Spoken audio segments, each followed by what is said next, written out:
All right, everybody, welcome in. Excuse me. Welcome into the High Noon Report. I am Pugs Moran. We do this every Monday through Thursday. Hold on. I'm not ready. Something's going on with my phone here. Give me a second here. We're going to restart this whole thing. Hey, Barney. Barney's in the chat room. He's first guy in today.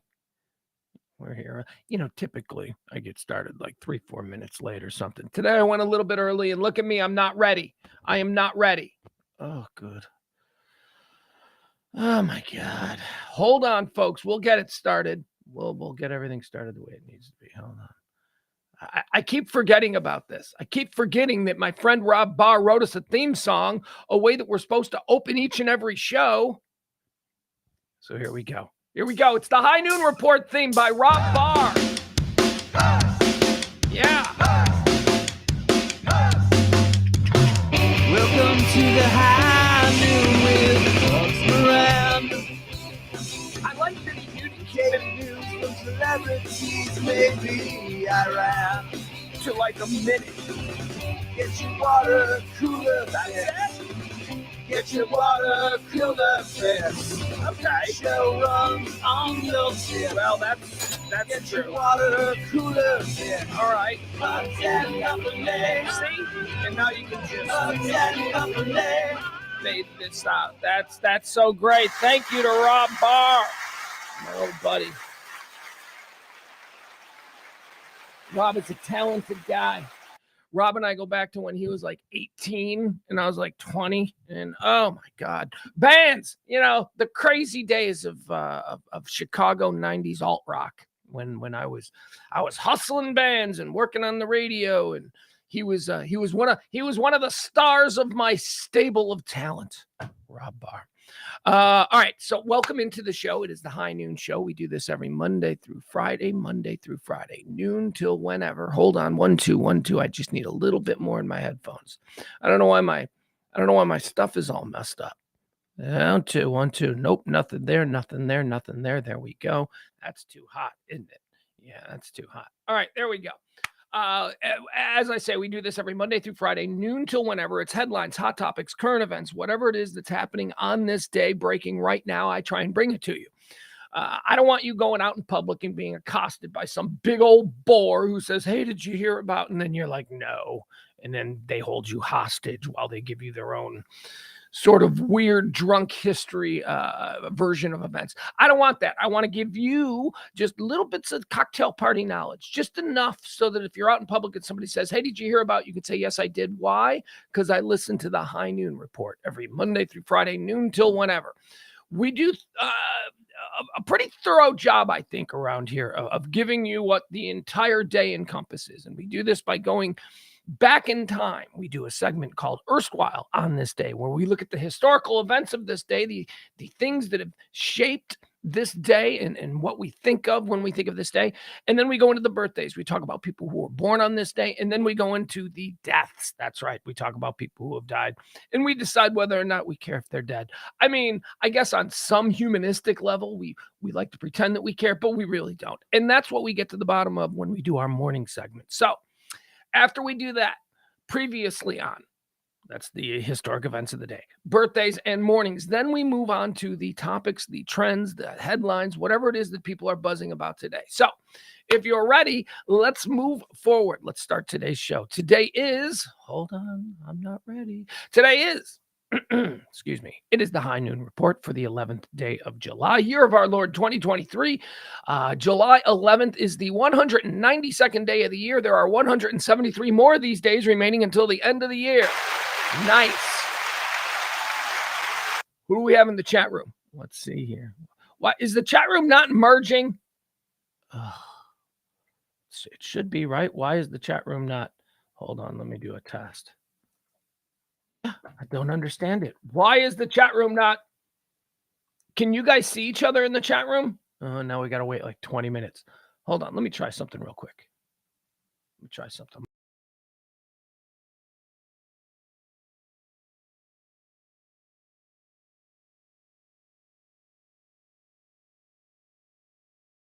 All right. Maybe now the chat room's going to work. Hold on. Let's test it again. Yeah. Okay. There it is. Now now I'm seeing the chat room on the screen. I don't know. Something strange has been going on with Restream. They're tinkering with stuff, so I do apologize. All right, without further ado, let's get into let's not allow that to interrupt the flow of the show, right? So let's get into erstwhile on this day, where we take a look back at history. Previously on July the 11th, on this day in 1798, the United States Marine Corps is reestablished. Hoorah! They'd been disbanded after the American Revolutionary War. So after the 1798. So they were only disbanded for a couple of years. That was just a couple of years. All right, welcome back, Marine Corps. On this day in 1804, a duel occurs in which the Vice President of the United States, Aaron Burr, mortally wounds former Secretary of the Treasury, Alexander Hamilton. Yeah, this is the famous duel that pretty much none of us knew about from history books or our public school education, but we all learned about from Broadway. Broadway taught us about the duel. See, this is what I mean when I say, honestly, before, like, I don't know, is it 2000 or maybe a little bit earlier, 95? Let's say it started in 95. There were no rules. A vice president of the United States drew a gun. A vice president of the United States running around like an NBA player, just pulling guns and getting into gunfights. No rules. Now, granted, this was in 1804. But I don't know. I think if a vice president wanted to duel in 1904, he probably could have done it then as well. On this day in 1914, Babe Ruth makes his debut in Major League Baseball. Debuted with the Boston Red Sox.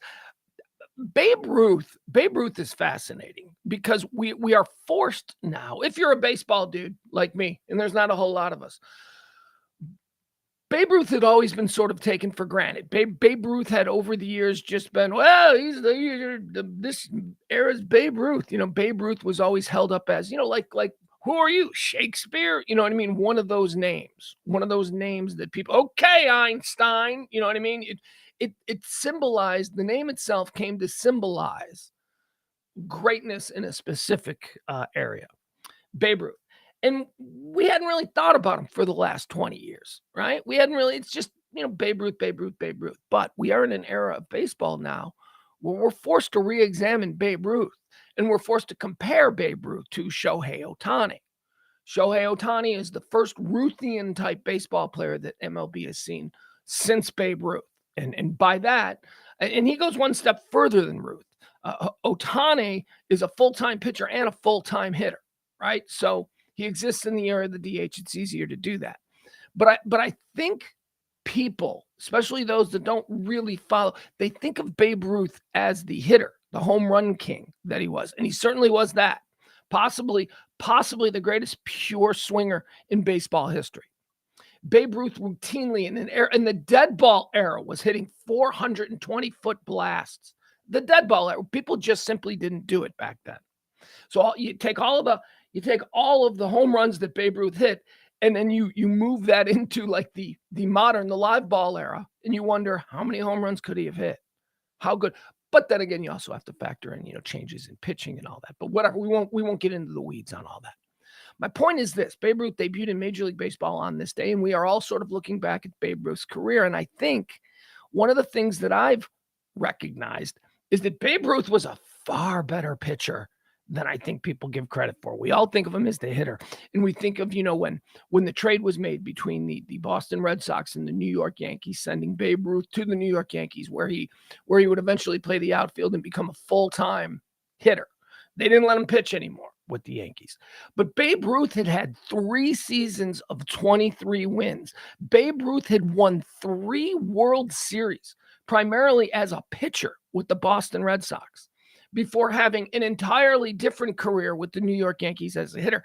That is truly spectacular.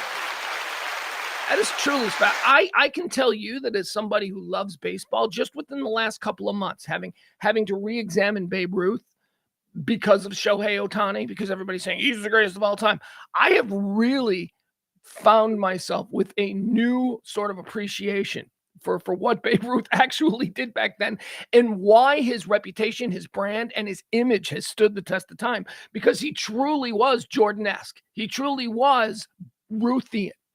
On this day in 19 1921. We'll move to 1921. On this day in 1921, former president of the United States, William Howard Taft, is sworn in as the 10th Chief Justice of the U.S. Supreme Court, becoming the only person ever to hold both offices. Yeah, that's weird. I didn't know about this. Did you know about this? I don't know. This seems like some kind of trivia that I might have had somewhere at some point, but no, I did not know that after Taft became a completely forgettable president, he went on to become a completely forgettable Chief Justice of the U.S. Supreme Court. I didn't know that. That's the precedent for a lot of people talking about Obama, right? I'm like, we're going to put Obama on the Supreme Court. Like, next opening, maybe that's where he goes. But Obama can't go to the Supreme Court while it's still the Roberts Court. You can't. It's Obama. It's the Roberts Court. Roberts is the Chief Justice. You can't move. Obama's not going to be an associate justice, but you can't make Obama. That's not going to happen. So, it's going to have to be a situation where Roberts leaves. So don't hold your breath is my point. Roberts is a young man. I think he's probably the same age, right? Isn't he around the same age as Obama?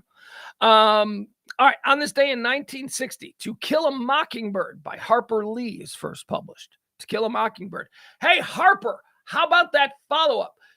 I mean, the story of Harper Lee, she was like Truman Capote's right-hand gal, Girl Friday, whatever, best friend, assistant, executive note taker, all that kind of stuff. Harper Lee was that to Truman Capote. And while working with Capote, she had been working on this book, To Kill a Mockingbird. Boom, she puts it out. Boom, it becomes like the greatest book since the Bible. And she never did anything else. But that's okay, because I imagine that you can live. You can get your bag, as we like to say on this show, your bag of money. You can get your satisfactory bag of money, I imagine, by writing To Kill a Mockingbird. And then years and years of all the licensing and the movie and, the To Kill a Mockingbird merch. I don't know. Is there merch? It's a big book. The people who are into it are into it. I imagine you could probably just do like conventions. You can do appearances. Probably make a good yearly salary doing that kind of stuff. Look, I am not reducing Harper Lee to Comic-Cons. I'm just saying, you write To Kill a Mockingbird, that's probably all you need to write. You could probably live pretty comfortably on that. On this day in 2015, Joaquin El Chapo Guzman escapes from the maximum security Altiplano prison in Mexico. This would be El Chapo's second escape from a Mexican prison. He's the Tunnel King. Learned a lot about El Chapo watching some of the more recent seasons of Narcos. El Chapo is one of the main guys in Narcos. If you watch Narcos on Netflix, good show. On this day in 2021, Richard Branson becomes the first civilian to be launched into space via his Virgin Galactic spacecraft. Bye-bye, billionaire. He was the first? I didn't know he was the first. I don't remember that. His PR department did not do a good enough job making us remember. I didn't remember that he was the first. And that seems like something a guy with an ego like Richard Branson, just a freaking boil-blooded narcissist. You would think that he would want people to know. I didn't know till now. All right, let's move forward. It's birthday time. Buana, buana, buana. These are some birthdays. Buana, buana, buana. On this day in 1767.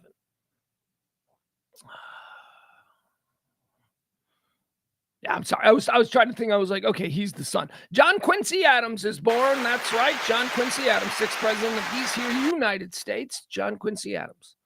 He was the son of John Adams and Abigail Adams.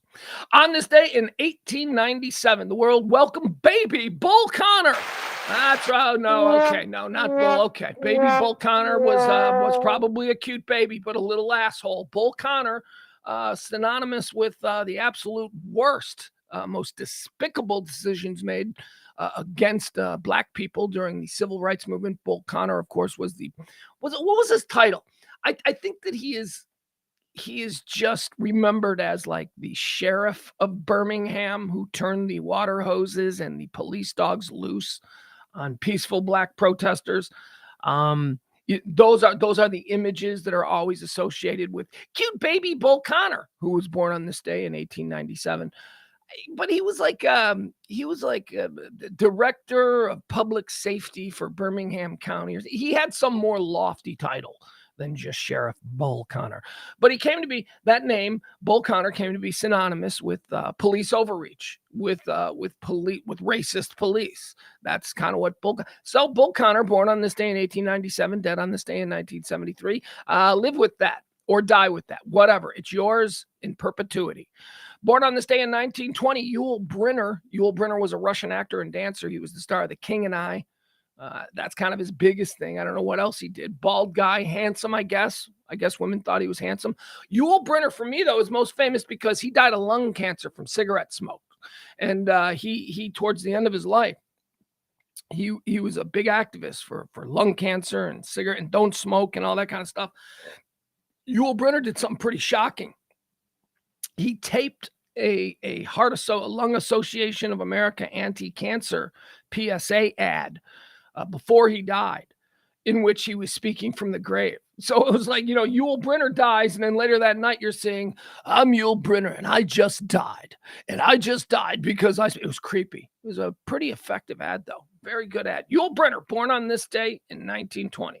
Your death is what I'll remember you for.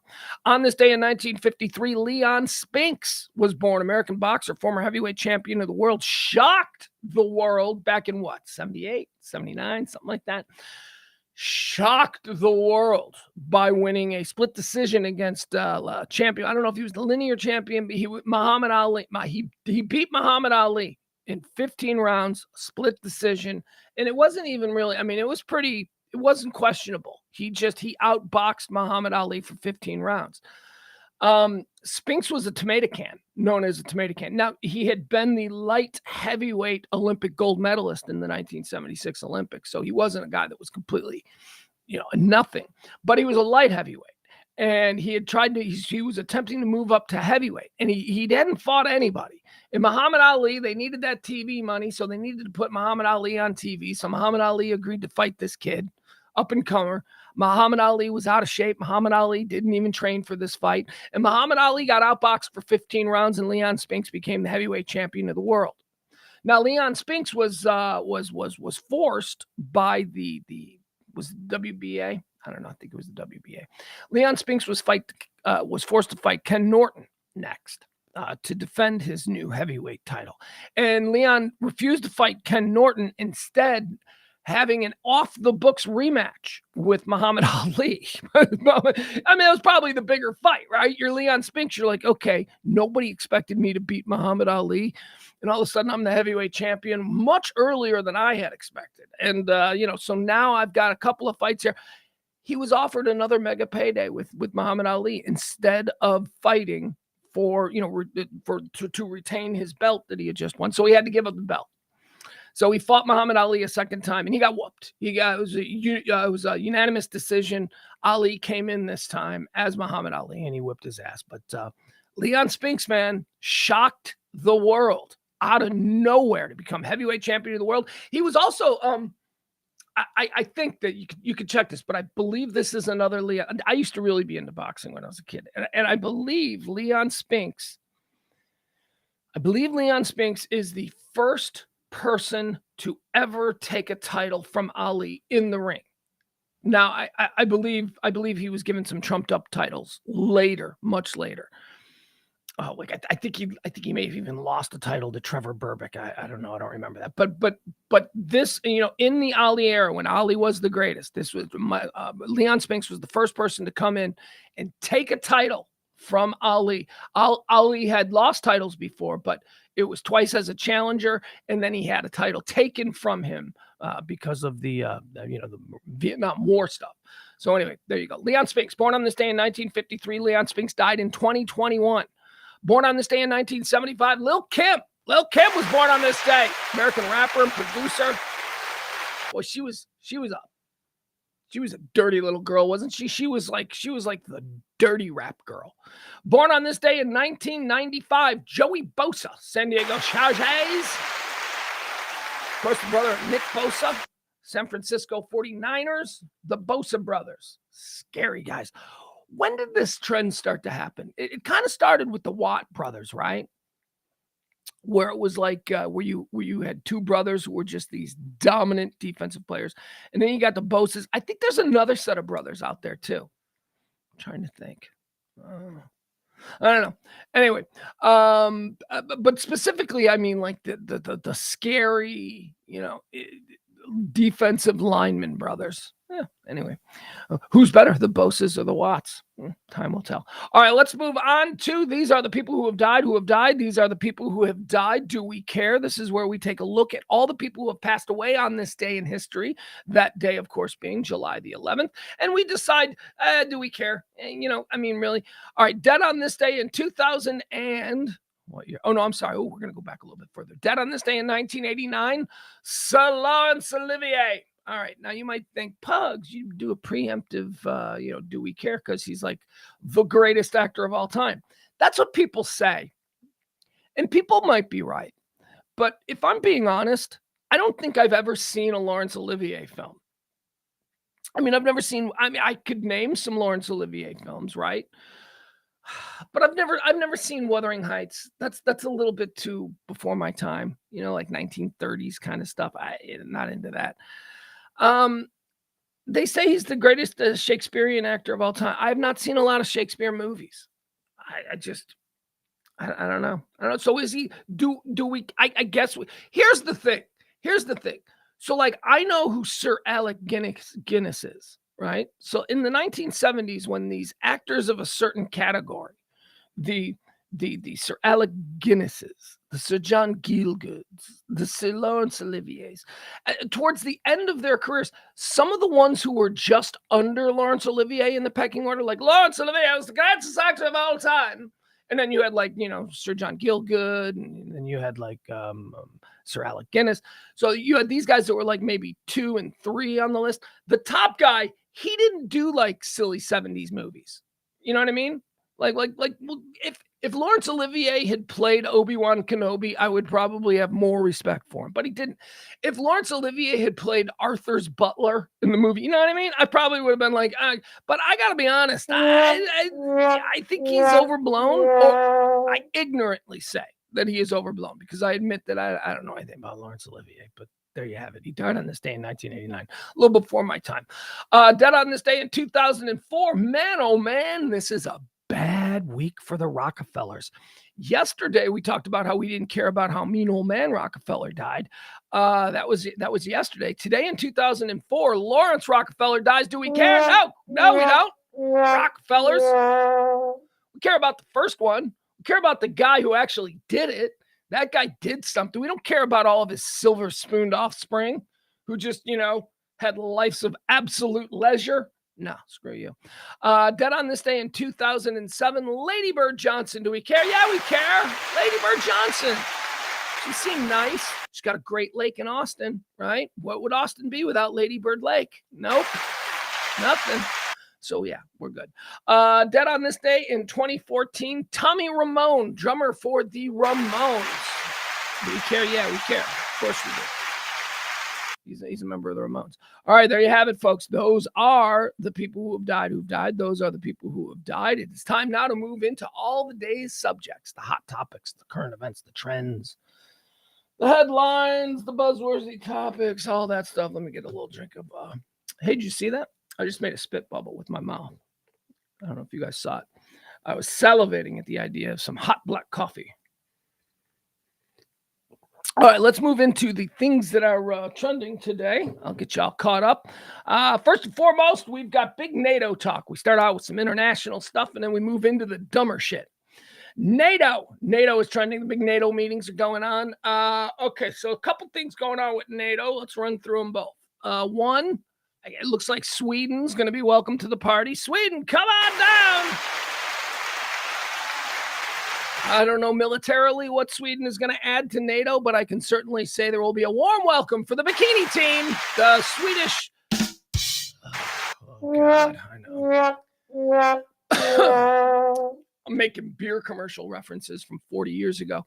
So Sweden's coming in. Apparently Turkey for some reason had an issue with Turkey was all mean girling, Sweden. Turkey's like, I don't think we need any new girls. You know what I mean? It was like one of those kind of things, but they worked out a deal. And so now Turkey's like, that's fine. Sweden can come in. So it looks like Sweden's going to be joining NATO.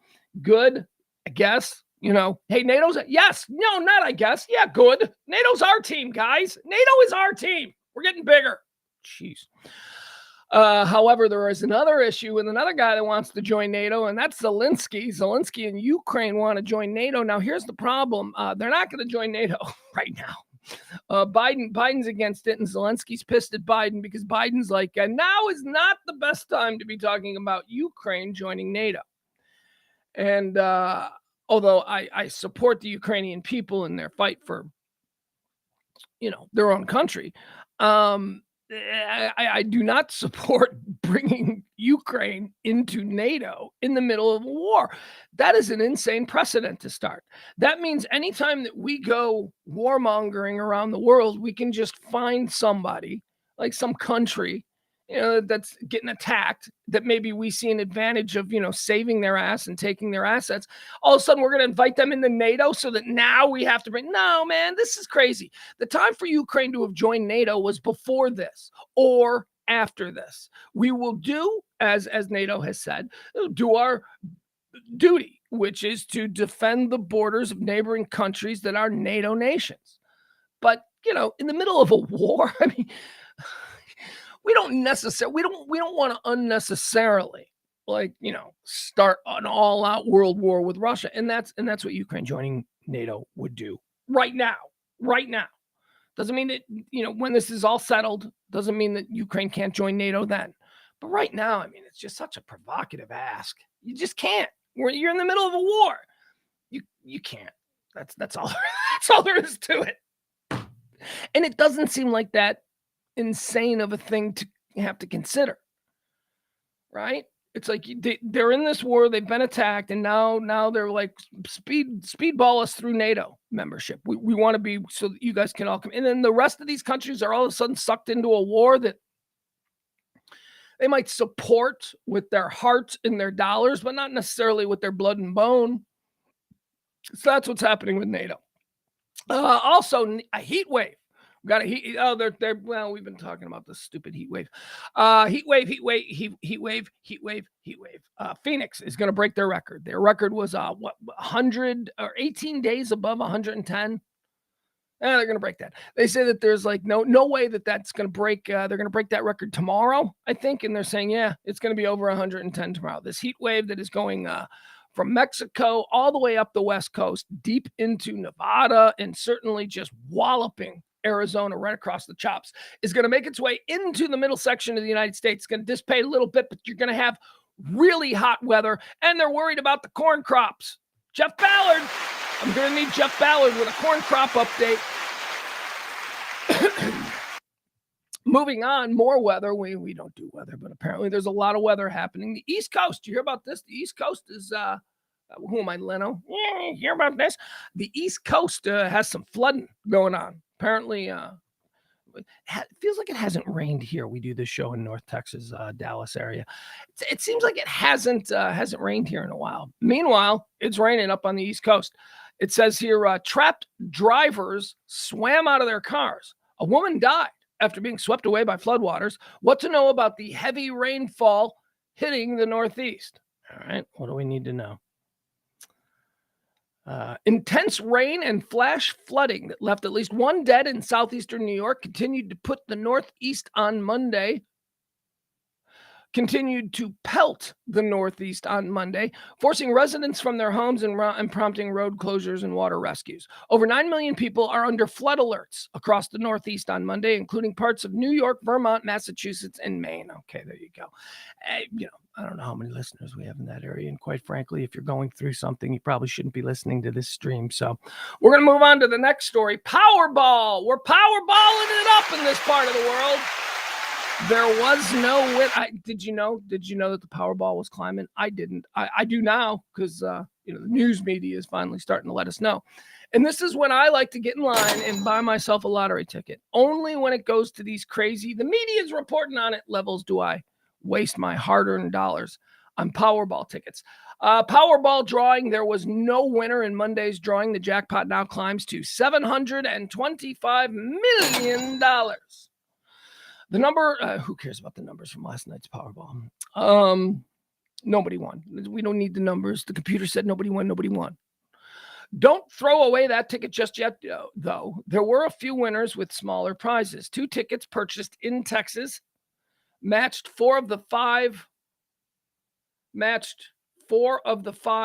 Oh my God! Again. We don't hire editors for these things. So you have these idiotic 8th grade newspaper mistakes. Don't throw away that ticket just yet, though. There were a few winners of smaller prizes. 2 tickets purchased in Texas matched 4 of the 5 of the numbers of the Powerball. Yeah, that's a sentence that was put out. That's worth $100,000 with the power play. All right, the next Powerball drawing going to be Wednesday. It's going to be worth a whopping $725 million. It's the 7th highest for a Powerball drawing ever. So let's get those tickets. All right. I mean, I wouldn't know. I wouldn't. Right. Now's the time when we think we're all thinking right now. We're all going, oh man, $725 million.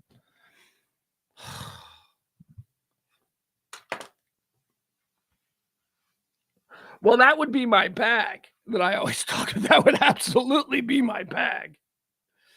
I don't know. That's not, man. That would bring so much anxiety and stress. Bring it on. Bring on that anxiety and stress. I would probably, well, Jesus, I don't want to say this.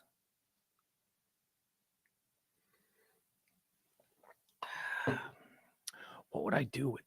Because all right, so let's just say 400. I don't know what the payout on that is going to be, and let's say 300 after taxes. So I don't know, right? So let's just say 300 million. Suddenly, I got just a bag of $300 million.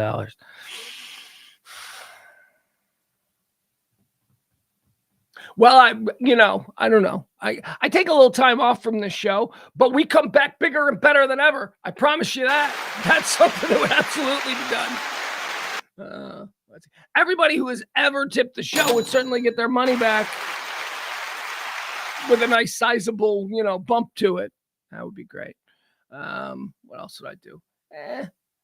I might buy like a big chunk of like a sports team that I like. Like obviously not enough to be the owner, but enough to be like an owner. Not a big owner, but like a minority owner. I don't know. Anyway, Powerball Wednesday, get your tickets. Northwestern University in Chicago is trending. Not my alma mater. Did I almost say alma mater? That is incredibly stupid. We've been talking about this story for a couple of days now because it's been percolating, and it's the story of the Northwestern football program, Big Ten football program there in the city of Chicago, North Side, Northwestern, an elite university, an academically super hard school to get into. They don't take idiots, and their football team has suffered over the years because of this. They don't take idiots. They have to take smart kids. And Pat Fitzgerald came in there and he became the head football coach, and he turned that program from what was historically a doormat in the Big Ten to respectability. He's been there 17 seasons, 16 seasons, 17 this was going to be, I don't know. He's only had 2 non-winning seasons, so he's had 1 500 season in there. He is a god. He is a god at that school. He's a former player. He's a former hero. He's a former Bednarik Trophy, 2-time Bednarik Award winner, winner of Defensive Player of the Year when he played there, going 11-1 or with 10-1, 11-1. What was it? That big season they had where they went to the Rose Bowl to play for the national championship and lost. Yeah, that was him. He was the captain of that team. So he returned to his alma mater as a coach. He was the youngest head coach in Big Ten history. Big Ten had never hired a 30-year-old head coach before, but Pat Fitzgerald, after the death of Randy Walker, who was the head coach. Randy Walker was the head coach in Northwestern. He dropped dead. Pat Fitzgerald was an assistant to school, said, well, seems obvious we make Pat the head coach. He's been there ever since. He is a god. He is a good guy. His reputation has always been that he walks on water. He has interviewed with the Green Bay Packers for their head coaching job. He has interviewed with the Chicago Bears for their head coaching job. He was figured to be a rising star of the likes of a McVay, or one of these young, brilliant minds that was a leader of men, that was destined for the NFL. And then he said no. He said no to all the not no, I don't know that he was offered, but he stopped with all the NFL stuff and signed a 10-year deal with Northwestern. Now, we don't know how much his 10-year deal with Northwestern is, because Northwestern's a private university. It doesn't have to disclose public funding of teachers and all that. But it's believed to be one of the biggest paydays in the Big Ten, because at the time that they signed him to this 10-year deal, he was walking on water and he was interviewing with NFL teams.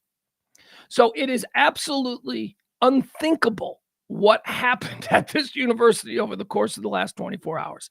What happened originally was there was a report done in November of last year. A student said that there was some hazing going on and sexual assault was part of the hazing, and that Coach Fitz, who walks on water, was a part of it, knew about it, did not actively engage in it, but it was widely known that he approved of it. This was reported in November.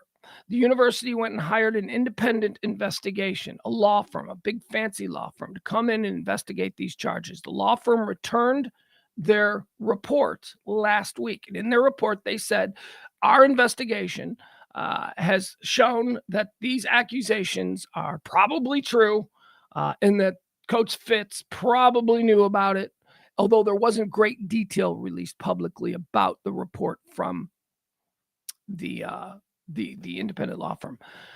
So, as a result of that, the university last Friday suspended Coach Fitzgerald for 2 weeks. Slap on the wrist. Insane. 2 weeks. Suspended from campus and all that stuff for 2 weeks at a time when he was already going on vacation. He wasn't going to be on campus anyway. It's non-football time. This is nothing. Now, that was greeted by a lot of people. When I talked about the story last, I went, are you kidding me? 2 weeks? This is nothing. It was a glaring representation or example of somebody being protected. The lack of details that were mentioned in the public report from the investigator, the lack of details also led a lot of people to go, wait a second. What do you mean sexual assault? We need more details about what this is. What do you mean he knew about it and that he seemed to be encouraging it, right? Those were the questions that were asked. Unfortunately, this didn't happen at a school like Georgia Tech or Virginia or Alabama. This happened at Northwestern. What Northwestern is known for is their journalism department. The Medill School of Journalism is probably the greatest J school in America. They didn't like this story. They didn't like the way it was made public. So over the next 48 hours, the Medill School of Journalism and their Heisman Trophy winning young journalists, they opened up the books on this story. And then by Sunday, they had published an expose about the charges. They had interviewed the people who had brought these accusations. They got details. They put it all out there. And it was freaking weird, man. It's just these weird homoerotic activities that seem to run rampant throughout the Northwestern University football team. And according to this Daily Northwestern, that's the newspaper, according to the student newspaper there, Pat Fitzgerald encouraged, head coach Pat Fitzgerald seemed to encourage these activities such as running, getting a player ran, which means they get held down and then a bunch of people, they get stripped down naked and then a bunch of other players get naked and they rub their bodies all over them. That was called getting run. And there was a list of players who were to be run. And that list appeared on a whiteboard in Pat Fitzgerald's office. And these were all players that he would write down. He created this list in his office, allegedly. He created this list. And these were all players that had screwed up in practice. Sometimes drop and give me 20, for going off sides or something. So he had this list in his office. And it was called Shrek's List. And this was apparently, according to the players, this was the list that the other players, the seniors or whatever, would look to, and they would then do these runs on the players who were on Coach Fitzgerald's list. Coach Fitzgerald was also identified as in video of walking up behind players that he had just yelled at for making a mistake on the field and doing a signal above their head, which means add them to the Shrek list. I mean, it's bad. It's bad stuff. And it's an incredible fall from grace from a guy who, like I said, walked on water. He was the guy in that area who, maybe your kid's from Iowa, he's a lineman, right? He's a badass. Maybe you have some questions about sending him to Harbaugh at Michigan, right? But you want him to stay in the Big Ten. Maybe you have some questions. Pat Fitzgerald was every family's friend. He was like the Opie Shucks hometown kid who was really just dedicated to scholar athletes and doing it right. Man. And now he will never work in college football again because of the details of what he allowed to happen on his football team. Here's how the story is being reported in Chicago. Dateline, Evanston, Illinois. Northwestern has named defensive coordinator David Braun, the Wildcats' acting head football coach, as fallout continues following allegations of hazing with the program. So it went from being swept under the rug on Friday, and he was giving a 2-week suspension during non-football time, to the Northwestern journalists getting a hold of the story, publishing their own account, and then on Monday, Pat Fitzgerald was just fired from the team. Unbelievable. On Monday night, Northwestern University fired Pat Fitzgerald, who had been head football coach since 2006, effective immediately, citing widespread hazing within the football program. He was in the second year of a 10-year reported $60 million contract. $60 million. Jeez, $10 million a year. Fitzgerald was initially suspended for 2 weeks without pay, but Northwestern University President Michael Schill then said that he, quote, may have erred in that coach's sanction. No. Okay. So the president of the university gave him the 2-week slap on the wrist. And then the student newspaper reported all this stuff and forced the president to go, oh, well, I may have made a mistake. No, you didn't make a mistake. You tried to get away with something. You tried to protect one of your own. It's a boys club thing. You were hoping that, 4th of July week, summer, dog days, slap on the wrist, the story will go away. Not at Northwestern. Not with those kids. All those kids want shows on Fox News. All those kids want to be the next Tucker. All those kids want to be the next, Woodward and Bernstein. You are not going to get away with sweeping something under the rug at Northwestern. Over the course of the hazing investigation, nearly a dozen Wildcat football players said the issue was systematic, dating back many years, and included forced participation, nudity, and sexualized acts of degrading natures. A former player who asked only to be known as Ramon recounted one particularly crude locker room hazing ritual known as the car wash. We described this yesterday. This is a weird one. Here's one of the things they made kids do. The idea with the car wash was, just like you think of a car wash, you were being clean, but people's genitals were out. It wasn't something you want to watch others go through and then having to do it yourself, he said. So, like a car wash. So basically, there was a better description. Players would soap themselves up with loofahs or whatever, and then they would spin in a circle and they would force punished players to walk through and get, all soapy genitals all over. And it's so weird. This is all so strange. Maybe it wouldn't be so strange if there wasn't just this overtly over-the-top alpha macho kind of vibe with football locker rooms.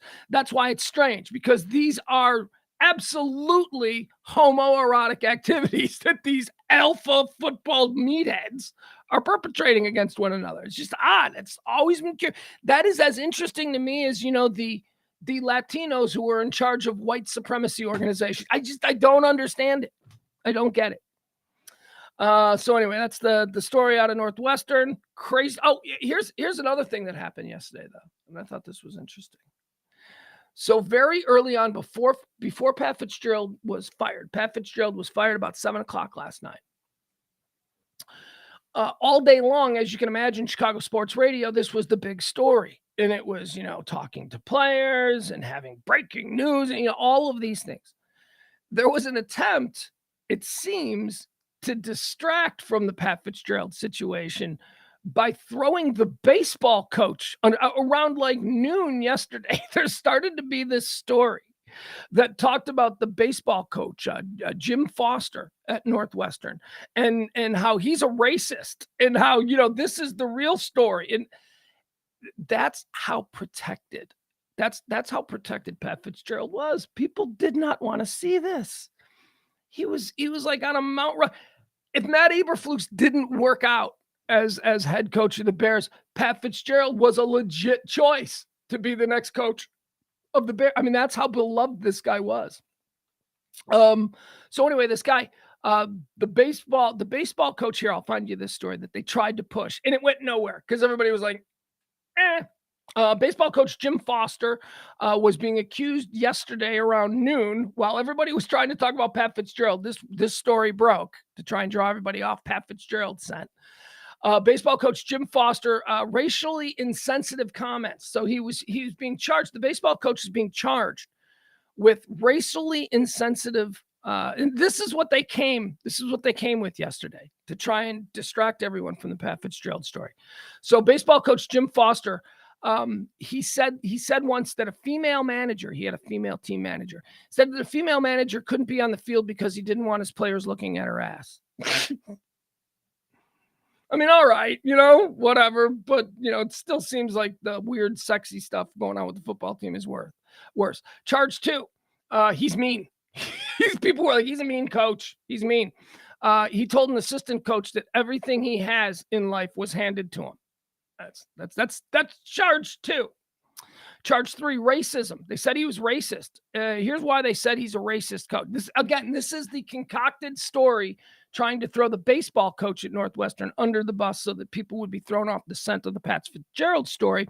Because again, Pat Fitzgerald hadn't been fired yet. This was like their last-ditch effort to try and create something else to save Pat Fitzgerald's job. The baseball coach was accused yesterday afternoon of being racist. Here's why he was accused of being racist. One player says that he was uncomfortable wearing gold chains and a do-rag around Coach Foster. That's it. he didn't say anything racist. It's just that one player said that they were uncomfortable. They didn't want to wear a do-rag and a gold chain around Coach Foster. Cause what? That ain't being right. That's a you thing, kid. That seems like you ought to wear the do-rag and the chain, and then should something racist happen, then you can say this is not a charge. And then here's the other one. This is the one I love, because I mean, I can totally see how this would happen with zero malice in the intent, right? I mean, I'm sorry. So the other racist charge against him, remember the first racist charge against Jim Foster, baseball coach at Northwestern, who was thrown under the bus yesterday midday in an attempt to distract us from Pat Fitzgerald. The second racist charge is he referred to an Asian kid as that Chinese kid. Kid's not Chinese. So obviously he's a Nazi. I mean, come on, man. That's just, we didn't used to be so worried. Older generations, everybody over there, it's Chinese. Chinese guy. Well, I'm actually Asian, or I'm actually Japanese. Okay, fine, whatever. That doesn't make you a terrible person. What it does is it makes you someone born in the 50s. That's what it makes you. When you say shit like that, it doesn't make you a racist. It just makes you someone born in the 50s. So anyways, that was an attempt by Northwestern to sort of draw everyone's attention away from Pat Fitzgerald. That did not stick. The baseball allegations against Coach Foster don't seem to have any traction. They fell away fairly quickly. Not a whole lot of people ran with it, although it was attempted. They tried to make it a story in Chicago. But then, of course, it completely died at 7:00 when Northwestern last night decided to fire longtime coach Pat Fitzgerald. Okay, let's move on. What else do we have here trending today? Hold on. Oh, this one. Okay, this is a good one. We've been following this story now. We do this show every day, Monday through Friday. We've been doing it for a good 2 years now. And one of the stories that has popped up from time to time is the tale of the Chiefs-aholic. You know the Chiefs-aholic?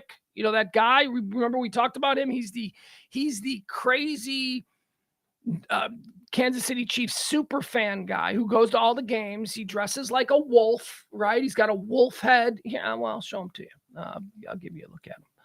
We've been following his story because he goes on the road. He attends all the road games. If the Chiefs are playing, the Steelers in Pittsburgh, they'll cut to the crowd in Pittsburgh, and there's Chiefsaholic. And people were always like, how does this guy afford to do this? How does this guy afford? He's every week. He's like sideline seats too. These are like really good seats. Here, we're going to show him to you. Boom. There you go. That guy. That's the Chiefsaholic.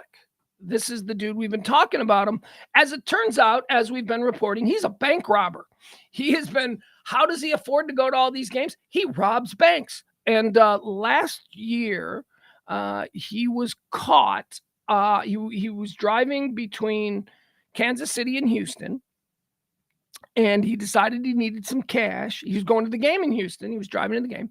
He decided he needed some cash, and he robbed a bank, and he got busted on that. And then a whole bunch we've reported on him a number of times. This guy is fantastic. I cannot wait for the Netflix series about his hooliganism. He seems like a blast. I don't know that he's ever injured anyone, but Kansas City's Arrowhead Stadium will be without a familiar face.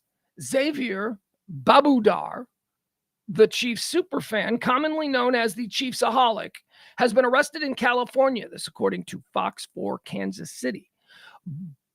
Babudar spent months on the run after he was first arrested in December for robbing the Tulsa Teachers Federal Credit Union.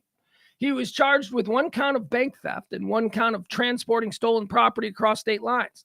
The 28-year-old was released on bond in February. Coincidentally, his release was 4 days before the Chiefs went on to win the Super Bowl. So I don't know if he was there.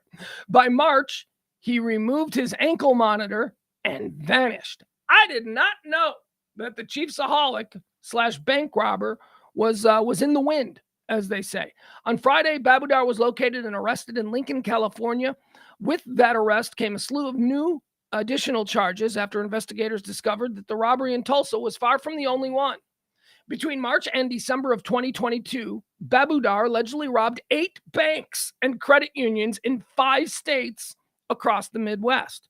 There were also multiple failed robbery attempts. See, this is why this is going to make here's what we got to do. Okay, so this has got to be a movie. This has got to be either a movie. Actually, it can be all things. Hold on. Going to reboot. Hold on.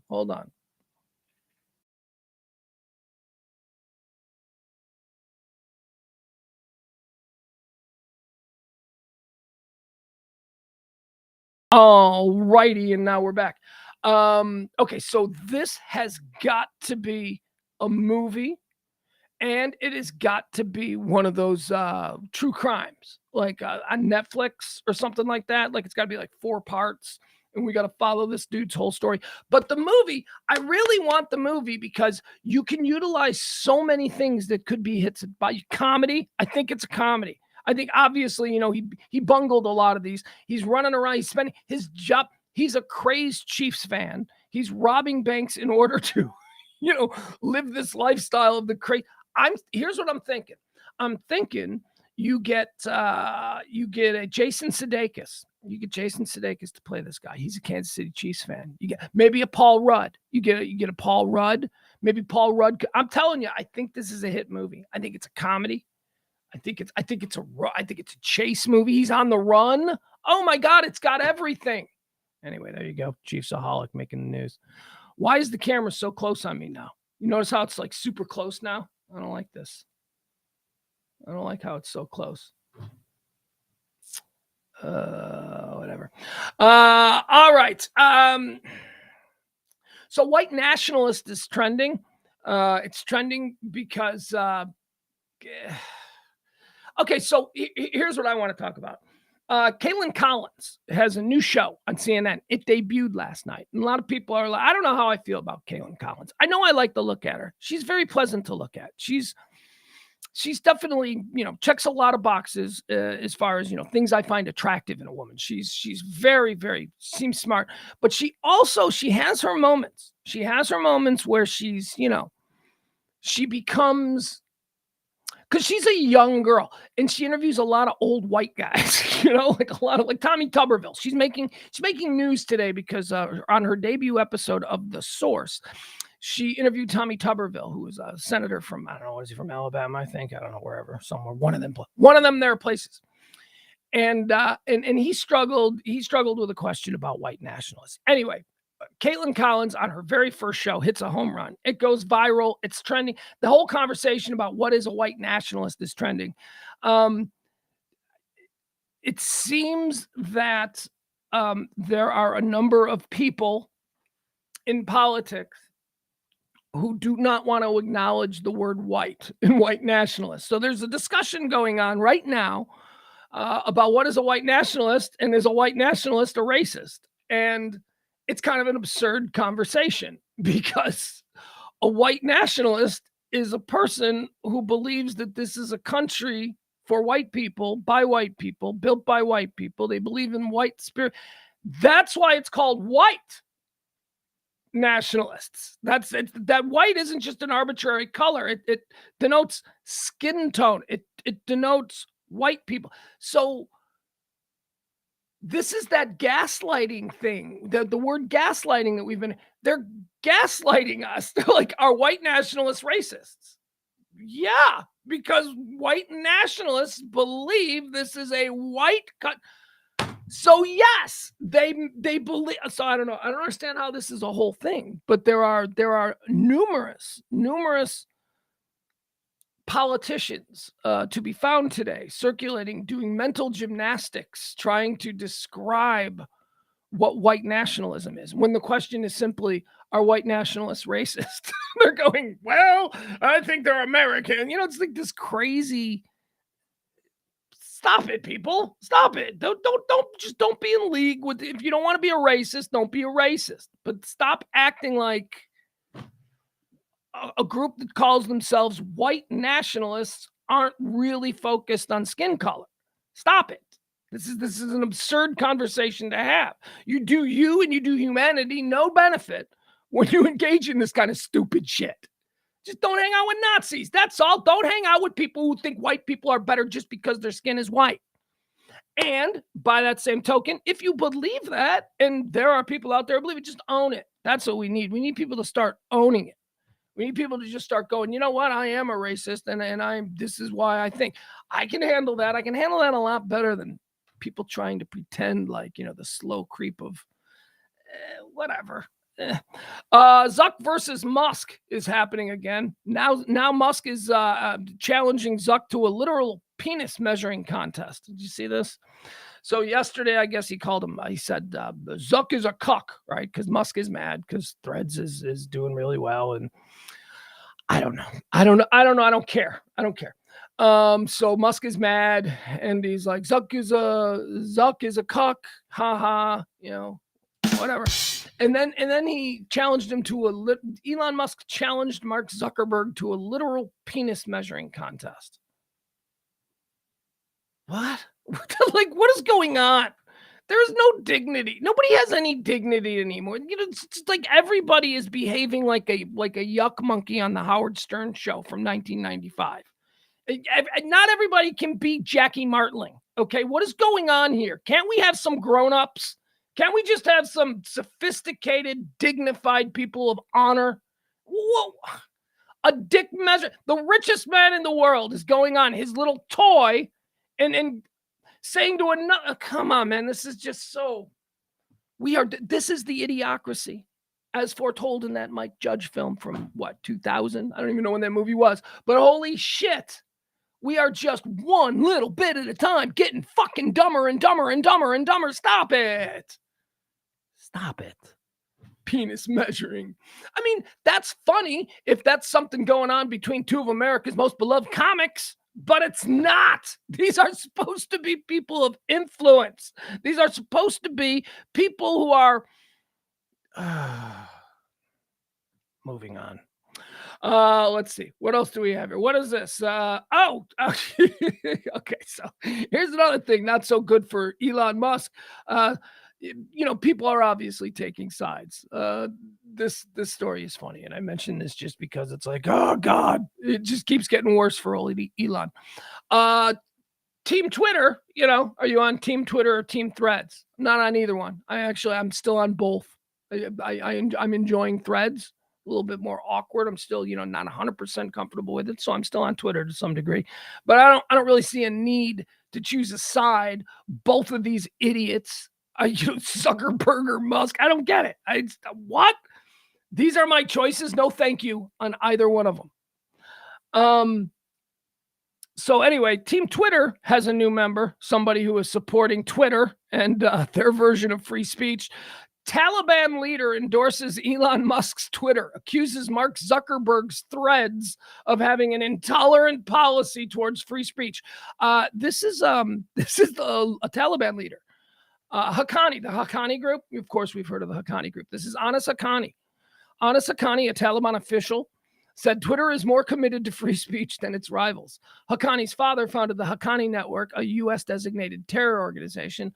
Twitter doesn't have any intolerant policies like Meta, Haqqani wrote. A senior leader of the Taliban on Monday weighed in on social media in the battle between tech billionaires Elon Musk and Mark Zuckerberg, arguing that when it comes to social media, the leader of the Taliban says Twitter is better. All right, this is one of them deals where, like, Elon Musk has got to be like, oh, for fuck's sake, just shut up. Seriously, what are you doing? Just stop it. Friends like these, right? All right. This is interesting. This is something that I read early this morning and I got really enthralled with, so I wanted to bring it up. It was trending this morning. I don't really see it anymore, but are you familiar with the theory called the 3 levels of wealth? I want to mention this to you. There is a oh no! For fudge's sake. Did the story go away? Hold on. Hold on a second, folks. I'm sorry. Oh, man.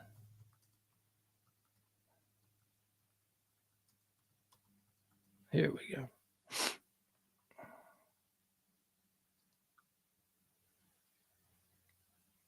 You know what? I can't do this. You know what? I'm not going to do it. I'm not going to do it here. I'm going to skip over it because this is actually something that maybe we could talk about on the Radio Misfits show tonight at 9:00. Myself, James Parker, and E. The topic is the 3 levels of wealth. There's an economist who believes that there are only 3 levels of wealth. Okay, this is not like broke, middle class. No, wealth. So like the first level is you can make all your bills, you have a place that you like, and you do not have day in and day out financial stresses. That's level 1 of wealth. And then it goes on to explain what the other 2 is. I wanted to get into it here because it was trending earlier, but unfortunately I've lost the story. So I'm going to find it and we'll bring it back, and that'll be something that we'll talk about tonight on the Radio Misfits every Monday through Thursday at 9 p.m. Bud Light is trending because Bud Light has fallen to the 14th most popular beer in the world. Bud Light plummets to 14th place among beers as Anheuser-Busch CEO pleads for consumers to think of the 65,000 employees.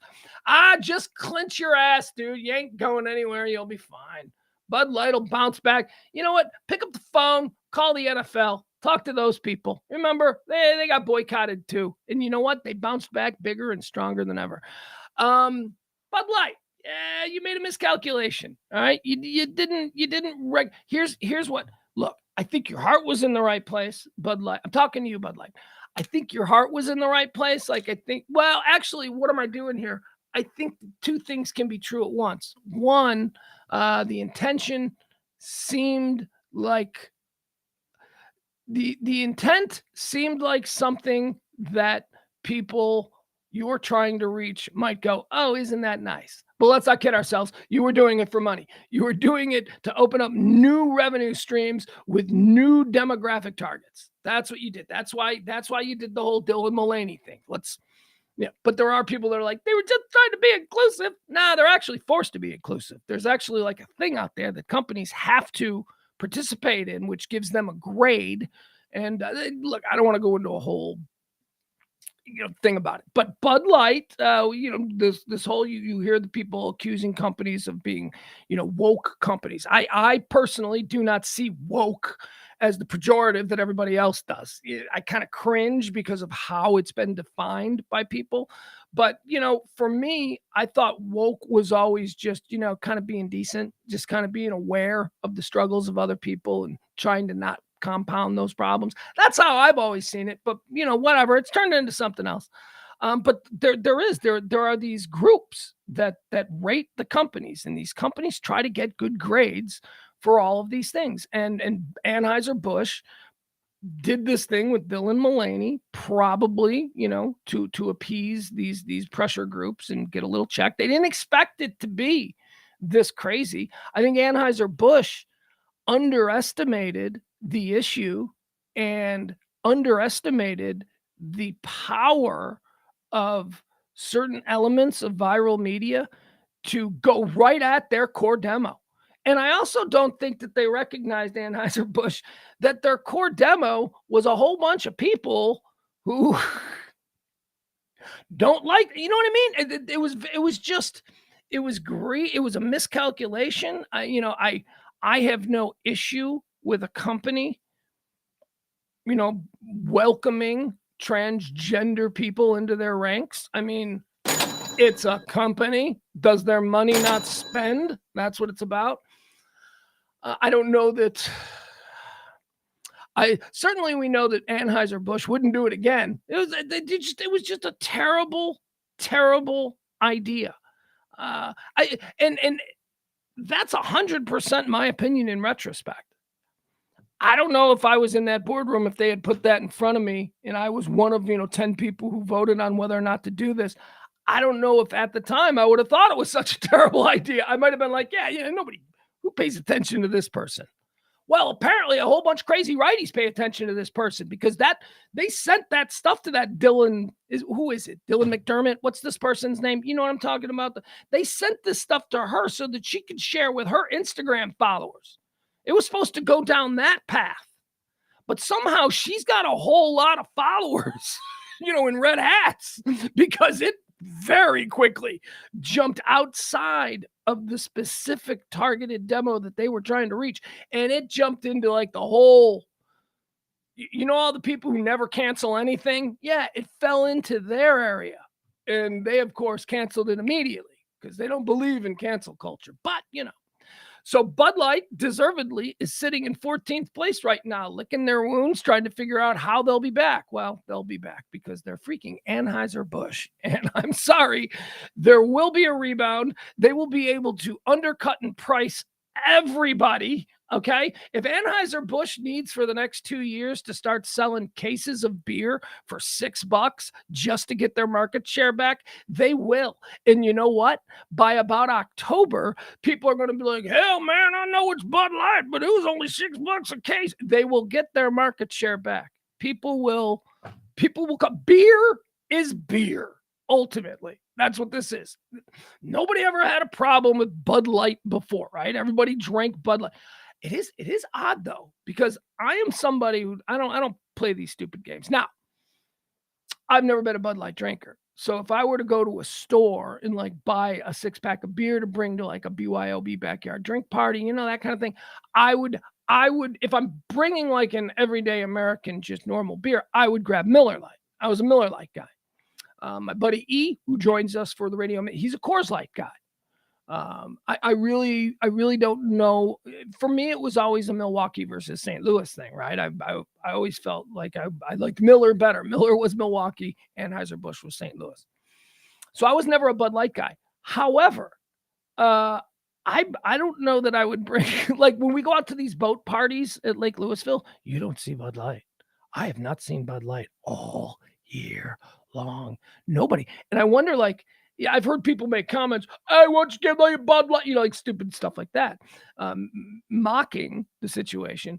But even someone who's not participating, I wouldn't be drinking a Bud Light in public just because I don't want to deal with idiots. You know what I mean? Even if it's just a cold beer and I need a cold beer, I don't think I'd be comfortable sitting there drinking a Bud Light because some idiot would be like, hey, you like that tranny beer or whatever. I'd be like, ugh. So my point is this: when it reaches somebody like me who isn't even participating in the boycott, yeah, I can see why Bud Light has dropped to 14th place. This is probably the most successful, the most. I mean, we're talking about we're zeroing in on $1 billion in losses for Anheuser-Busch, which is not something that they can. Bud Light is tanking, and it was their number one thing. Speaking of something else that is tanking, on the other side of the coin, My Pillow. My Pillow is not a happening company at the moment. My Pillow is well, here, I will be vindicated. My Pillow CEO scrambles to auction items as company's revenues plummet. So Mike Lindell is selling all the My Pillow factory stuff. He needs cash. He needs cash now. He's being sued by a whole bunch of people. And stores are like not allowing, because he's so front and center with his. I'm Mike Lindell for My Pillow, because he's so front and center. He has become associated with that brand, and he's also a crazy person, and so he's become associated. So like places like Target and stuff, they don't want to sell his shit anymore. He's too polarizing. He's like a weirdo. Right-wing conspiracy theorist Mike Lindell's company, My Pillow, is auctioning hundreds of surplus equipment as a result in a massive loss in revenue. This comes after the My Pillow chief executive officer in May asked the public to buy stock in his business to gain back the millions that he spent in an effort to overturn the 2020 election. The auction also comes after an arbitration panel ordered Lindell in April to pay $5 million to a software developer who debunked his false 2020 election case. You remember this? All right, so he offered $5 million. He had proof that the election was stolen, and he offered $5 million to anybody out there watching it. It was like a live stream. He did a conference where people were invited to the conference, and then he did a live stream. He's like, hey, people out there, if you can prove that this is bullshit, I'll give you $5 million. And he made the promise. $5 million, anybody who could prove it was bullshit. Almost immediately, one of the dudes who was at the conference proved it was bullshit. Like a dude that was there, a dude who was on his side. This wasn't some lefty outside BS, hit job. No, this was a dude who paid the good money. He was like a software nerd. He paid the good money to come to this conference, and he figured out the bullshit in what Lindell was trying to peddle immediately. And Lindell, of course, didn't give him the $5 million. And then a court had to say, like, you got to give him the $5 million. Why did you say you were going to give him and then you didn't? Because he's a con man. He's a crackhead con man who reinvented the pillow, made a lot of money. God bless him. But now it's all going down the tubes. Bud Light and My Pillow, two companies having some difficult times. Ocean horrors. This is a story that I saw earlier today. This is a roundup of all of the crappy things that have been happening with the oceans. Now, those of you who tune into this show every day, you know that I'm no fan of the oceans. I think the oceans are garbage. I think the oceans are the only reason why I'll never go to Australia. If the oceans were a lot smaller, if the oceans were the size of the Great Lakes, hell, I might commute to Australia. Australia looks lovely. I'll never go because of the oceans. Also, a bunch of things in the oceans that can kill you. We'll get to that in a minute. But most importantly, my reason for just hating on the ocean, it's salt water. We can't even drink it. It's just a complete waste of space. It's just a wet desert. Nothing we can do. Well, I guess we can pull food out of it and stuff. That's good. But we can't nourish ourselves. We're human beings. We need water. You would think that the thing that covers might be something that maybe we don't belong here. Maybe that's an indicator that we don't belong here. I don't know. Anyway, the oceans have been particularly insane this summer. And there is a list here of things that have happened. It says, here's an illustrated roundup of recent horrors. Okay. All right. So here are all the things that have happened this summer or been discovered and reported happening in our oceans this summer. Orcas, killer whales. Killer whales have trained one another to attack boats off the coast of Spain and Portugal. Yeah. Over the July 4th holiday, 4 people were bitten by sharks on New York beaches, and approximately 200 people needed to be rescued from rip currents in Virginia and North Carolina. A man on a fishing trip to a Freeport, Texas beach last month arrived to discover that tens of thousands of dead fish had washed ashore. Homes in the Outer Banks are toppling into the waves. 11 people died swimming off the coast of Florida beaches over a 6-week period earlier this summer. And don't forget the beach where severed human feet washed ashore on a regular basis in northwest Washington County. What's this? There's a beach where a bunch of feet are washing up like routinely? Like, where are all the feet coming from? Anyway, Washington County recently announced that it is crowdfunding an investigation to identify recent set of remains. Then there's the awful video of the teen who jumped off the party boat in the Bahamas in May, only to be swallowed up by the inky black water and never seen again. Do you know what this is? What is that? What is it? There's inky black water in the ocean and the kid jumped into it and disappeared forever? What? That seems like either a Twilight Zone, a Black Mirror, or something that should have been on the news. That's weird. Don't forget, okay. Or the awful video of the teen who jumped off the party boat in the Bahamas in May, only to be swallowed up by the inky black water and never seen again. What? Or the fact that Japan is planning to release more than 1 million cubic meters of treated radioactive water. This is approximately 500 Olympic-sized swimming pools from the Fukushima nuclear disaster. They're going to dump that in the Pacific Ocean this summer. Then there was the Ocean Gate catastrophe, which made millions of people ponder the specifics of an excruciating death, trapped at the bottom of the ocean in a claustrophobic metal coffin-like tube. Well, no, because we know they died pretty instantly. In a dark, blacker than any night. Let's see here. Yeah, anyway, there's a lot of crappy stuff going on in the ocean, man. A lot of bad stuff. I don't like the ocean. Moving on. All right, the summer of the ocean of death. What else do we have here? Oh, we got a fight going. We got a big fight. Big breaking news. We got a fight. We got a cross-discipline fight. That's right. We've got Tyson Fury, who is the lineal heavyweight champion of the world. He's a good boxer, Englishman, Tyson Fury. Perfect name. Incredible name. I mean, if you were born to be heavyweight champion of the world, you would probably be born with a name like Tyson Fury. That name is incredible. Tyson Fury is going to fight former UFC heavyweight champion Francis the Nigerian Nightmare Ngannou. Okay? Now, I hate these fights. Here's why I hate these fights. The dog just gave up a big... I hate these fights because they almost... whenever it's like somebody from the world of MMA or a UFC champion and they're fighting a boxer, it's always a boxing match. Okay? This is nonsense. In a real fight, and when I say a real fight, what I mean by a real fight is, you're at a club, right? And, you're in the bottle service section and you're on the dance floor and somebody's looking at your girl and all of a sudden you guys are throwing down. In a fight where two dudes are just using all of their skills, Francis Ngannou would murder Tyson Fury. Tyson Fury would get taken down to the ground, choked out, and then get his skull kicked in a real fight. But that's not how they're going to fight. They're going to do the same thing that, everybody's like, Conor McGregor's gonna beat up Floyd Mayweather. I'm like, no, he's not. Floyd Mayweather's one of the greatest boxers to ever live. Conor McGregor has never boxed. Conor McGregor's going to be like, what are you, nuts? You can't take an MMA guy and think that, and put him up against a world champion boxer and expect the MMA guy to be able to do that one thing, which is boxing. Stupid. So I hate this fight. Tyson Fury and Francis Ngannou are going to fight in Saudi Arabia. Tyson Fury, boxing's lineal heavyweight champion, and Francis Ngannou, the former UFC heavyweight champion, will fight October 28th in Riyadh, Saudi Arabia.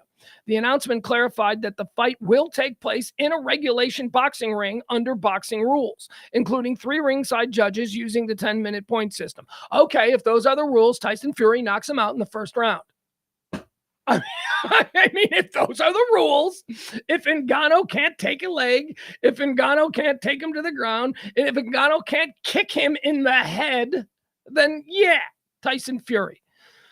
Will I watch? Absolutely, I'll watch because Francis Ngannou is one of my favorite fighters. And I'm also a bit intrigued by Tyson Fury. So I'll watch it, but this is not a real fight. This is, once again, going to be an example of a boxer beating up an MMA fighter in a boxing match. Let's get the boxer in an MMA match. Let's see that once. I think we did. I think we saw that once. We saw that once, didn't we? Who was it? And it was Randy Couture. Was it James Quick Tillis? I think it was James Quick Tillis. Went into the UFC and fought Randy Couture, and James Quick Tillis, great boxer. And Randy Couture, just like in the opening seconds, I think he swept his ankle. Tillis fell on his ass, and then it was over. It was over. Jeez, spam calls. All right, so that's happening in Saudi Arabia. There's going to be a fight. Fury versus Ngannou. 7-Eleven is trending today. Happy birthday, 7-Eleven. Well, it's not even birthday 7-Eleven. So, although they're claiming it's like, it's 7-Eleven's birthday, so get a free Slurpee. You can go into a 7-Eleven. You can go into a Speedway. I didn't know that. I didn't know that 7-Eleven. Wait, but we don't have Speedways here. Do we have Speedways in Texas, or do we have racetracks? Are Speedways the Chicago thing? There's Speedway convenience stores and there's racetrack convenience stores. And I don't know. One of them only exists in the Midwest around Chicago where I lived. And one of them, I confuse them. And you can see why. Speedway, racetrack. Anyway, Speedway and 7-Eleven, owned by the same company, free small Slurpees. You want a Slurpee? You just go ahead. You go into 7-Eleven today. They're saying it's because of their birthday, but it ain't their birthday. It ain't 7-Eleven's birthday. It's July 11th. They weren't formed on July 11th. That's not a thing. Unless they did it ceremonially, right? Like retrospect, like 5 years ago, they're like, let's do a new official founding and we'll do it on, maybe that was a thing. But 7-Eleven is called 7-Eleven because those are the hours that they were open. They were originally called, which I'm sure a lot of people around here know, 7-Elevens were originally known as Tote and Goes. And there was like 5 of them around Dallas. And then they expanded their hours. They decided that Tote and Go, which was the original convenience store, Tote and Go was going to be even more convenient, and they were going to stay open till 11 o'clock at night. So they decided to just call Tote and Go 7-Eleven, 7 to 11, because they were open from 7 a.m. Hey, we all know this. Anyway, yeah, there you go. I was never a 7-Eleven guy growing up. There were 7-Elevens, but where I grew up, we had things called the White Hen. And the White Hen was exactly like a 7-Eleven. They were everywhere. The White Hens were like a Chicago thing. 7-Eleven seemed more foreign to me, like because there was a White Hen on every corner, and 7-Eleven isn't like 7-Eleven. There's now. I mean, in like 2005 or something, I think 7-Eleven bought White Hen, and they turned all the White Hen locations into 7-Elevens. So now in the area where I grew up, there's 7-Elevens everywhere. But growing up, that wasn't the case. So go ahead. There you go. Happy 7-Eleven Day. It ain't their birthday. It's just July the 11th. So get into a 7-Eleven and get yourself a free small Slurpee. Small. D-bags. Small. You know why it's small? They wish that they could give us a normal. You know why it's small? Because we can't be trusted. Because we just can't. They know it. At the corporate level, they're like, we would love to really just, take a moderate loss today on our Slurpees and just let people come in and give them free large Slurpee. But they can't. They can't because the waste would be insane. People can't be trusted. They don't, give someone an inch, they try and take a mile. Smalls. Everybody gets a small and get out. What if, no, never mind. I just had a really stupid thought, and I almost wasted it on you people. Not wasted it. I mean, perpetrated this thought crime against you. Madonna is trending, folks. Madonna is making some news. Madonna died. Remember? Well, she didn't die. They said she had to be resuscitated. Madonna is apparently breaking her silence on her medical emergency. Madonna showed up on Instagram. Madonna breaks silence after hospitalization. My focus now is on my health, she says. Madonna offered fans a ray of light on Monday. Ha! Get it? Because that's a Madonna song, Ray of Light. Madonna offered fans a ray of light on Monday, making her first public statement since landing in the ICU with a severe bacterial infection last month. Oh, now it's last month? Thought it was last weekend. Well, maybe that was last, but I guess technically, I don't know. Thank you for your positive energy, prayers, and words of healing and encouragement. The 60-year-old Madonna wrote in an Instagram note, I have felt your love. I'm on the road to recovery and incredibly grateful for all the blessings in my life. Madonna revealed that her first thought was for her children when she woke up in the hospital, and her second thought was that she didn't want to disappoint the fans who had purchased tickets for her celebration tour or the other people who have worked on the shows. I hate to disappoint anyone, she wrote. My focus now is on my health and getting stronger, and I assure you I'll be back as soon as I can. So she was originally supposed to start her concert tour on the 15th, July the 15th. That's been canceled, right? So that was the American leg of her concert tour.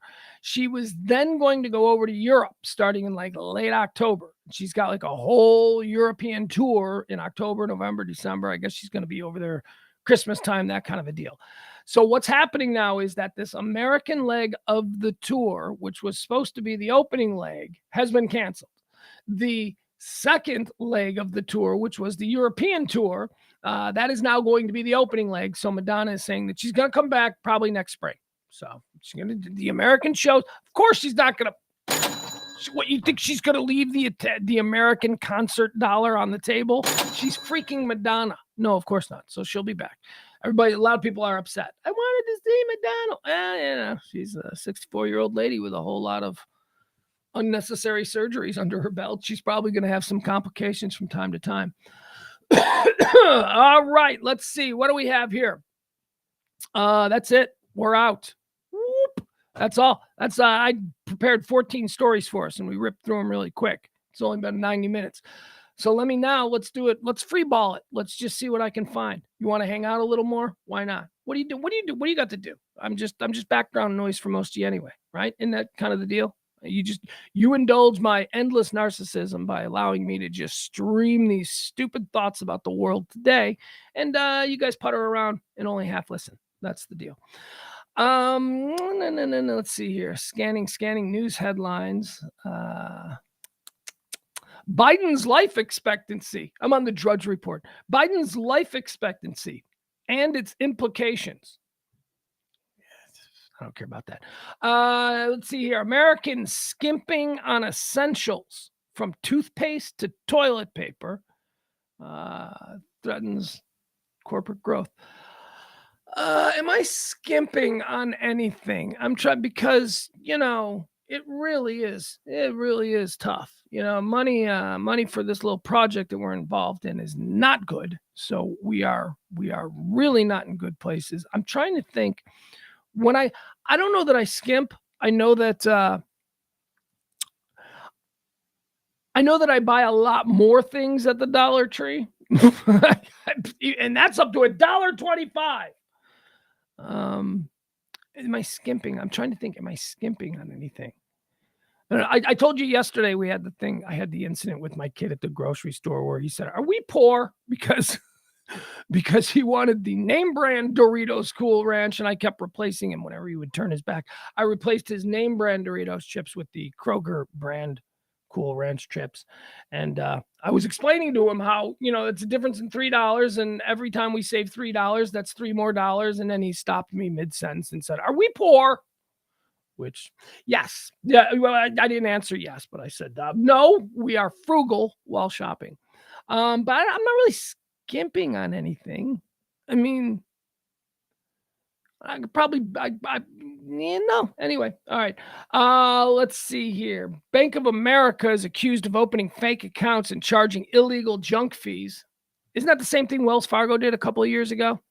Remember Wells Fargo opened like 100,000 fake accounts so that it looked like they had way more, Seems like the same thing. Let's see here. Indictment watch.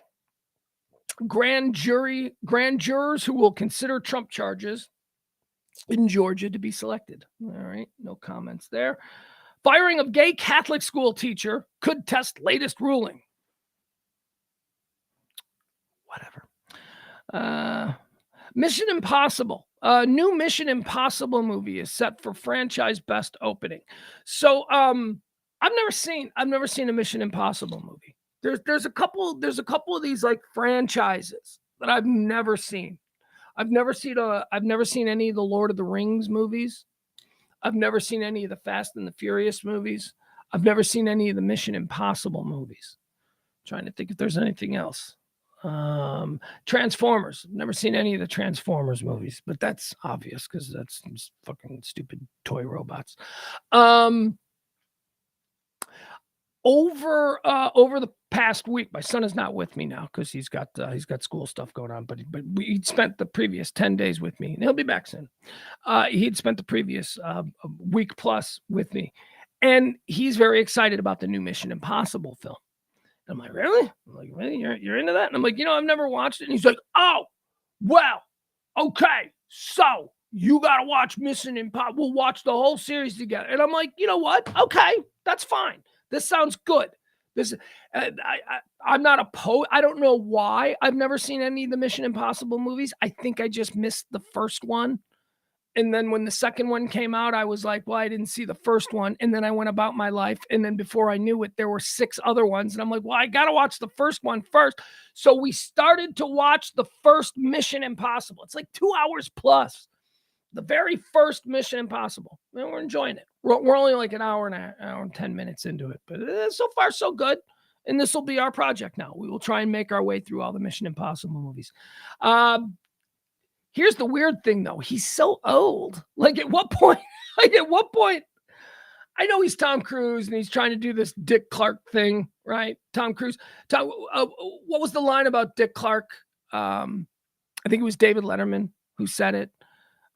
Everybody with Dick Clark was like, oh, I don't know how he stays so young. He's like, he's 65, and he looks like he's 35. And David Letterman's favorite or great line was, look closer. Look closer. You're kidding yourself. He looks like an old guy. He looks like an old guy trying to look like a young guy. That's what Tom Cruise is going through right now.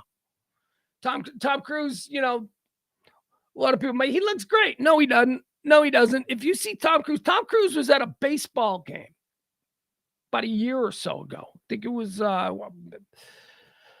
was like a San Francisco Dodgers game or something like that. I don't know. It was a big game. He was at the baseball game. He didn't have makeup on. He was just wearing a hat.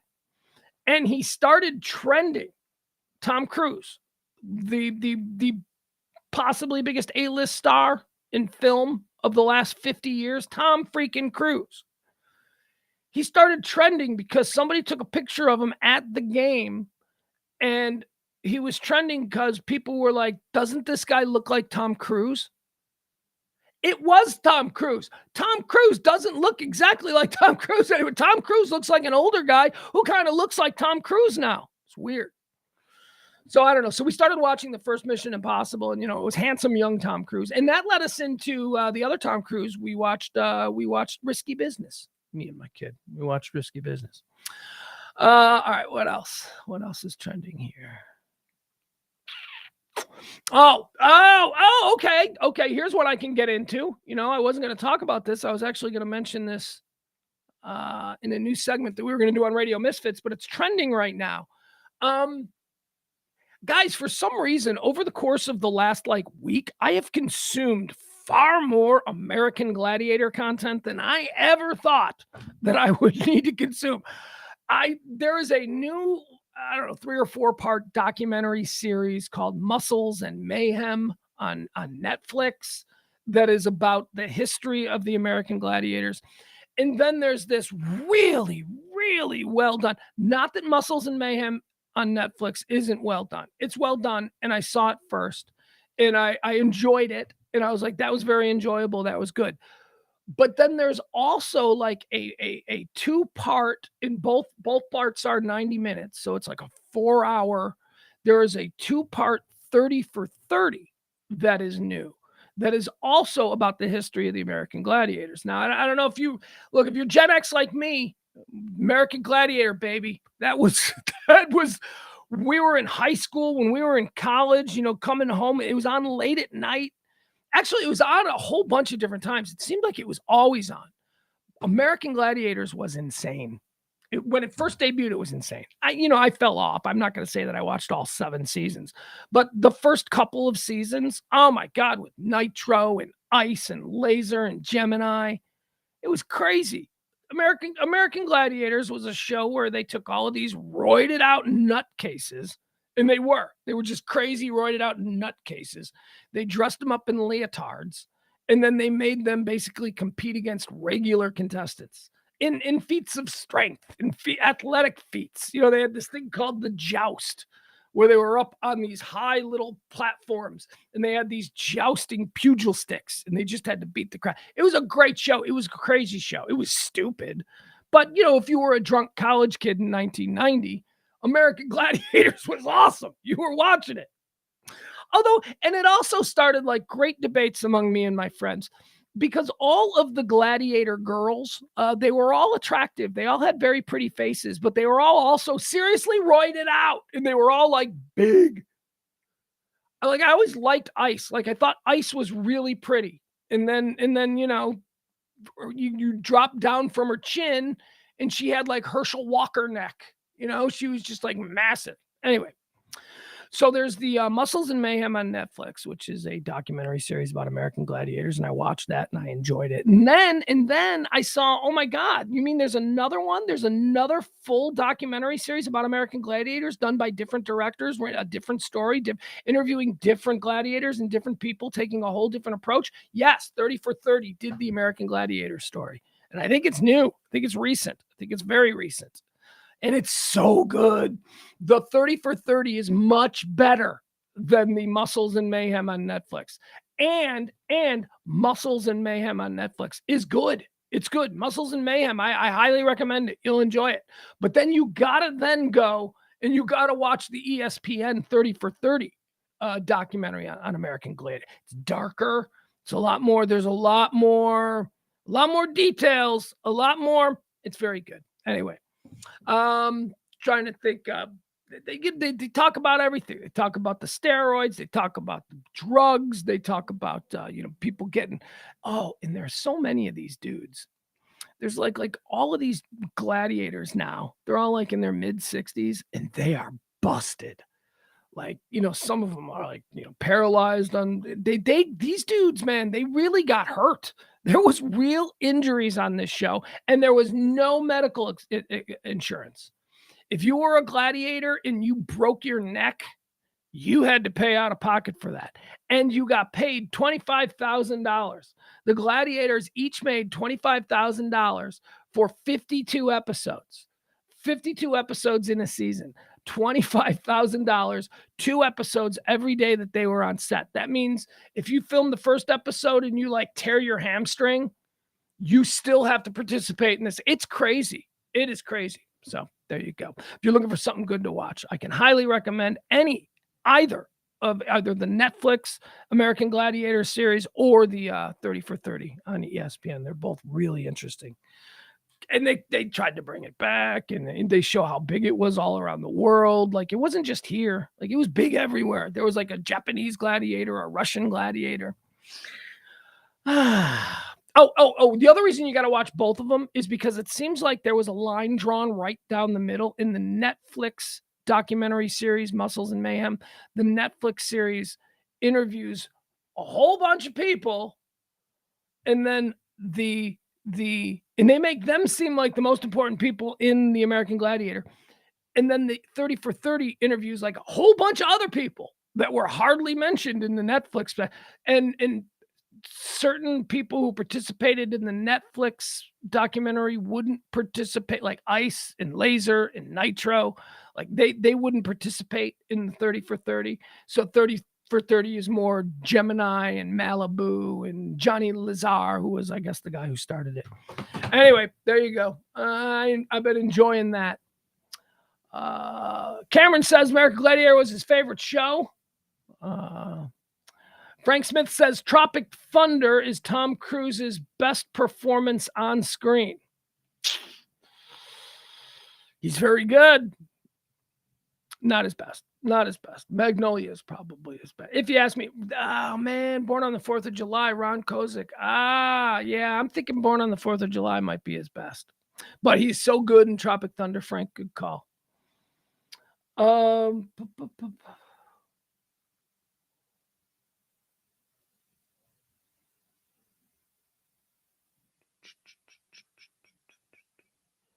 on.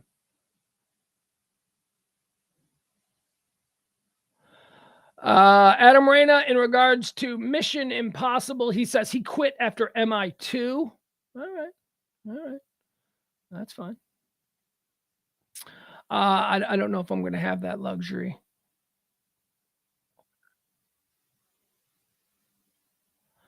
Adam says Chicago had white hens back in 2007. Yeah, I think there's a couple independent operators that are still there, but there used to be white hens on every corner. And it might have been after 2007. I don't know. Wikipedia has a page. I could easily look at it, but it's funny.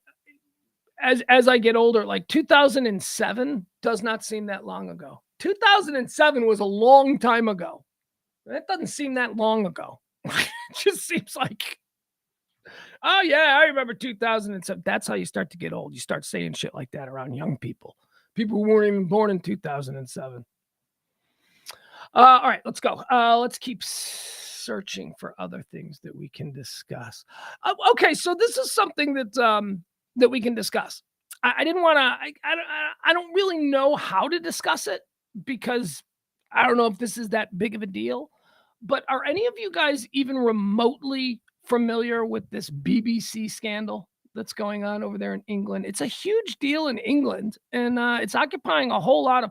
I watch a lot of BBC stuff because I like the news. I like the news perspective. I like the world news perspective from something other than the United States. And England, they speak our language and they're kind of just like us. So what I do is when I go to sleep at night, I fall asleep to like the BBC morning show. So it's kind of like, Good Morning, London, but that airs at around the time that I'm going to bed every night. So I fall asleep to that. And they've been talking about this story. Hold on. Where's my drink? I'm gonna try to explain this to you. So apparently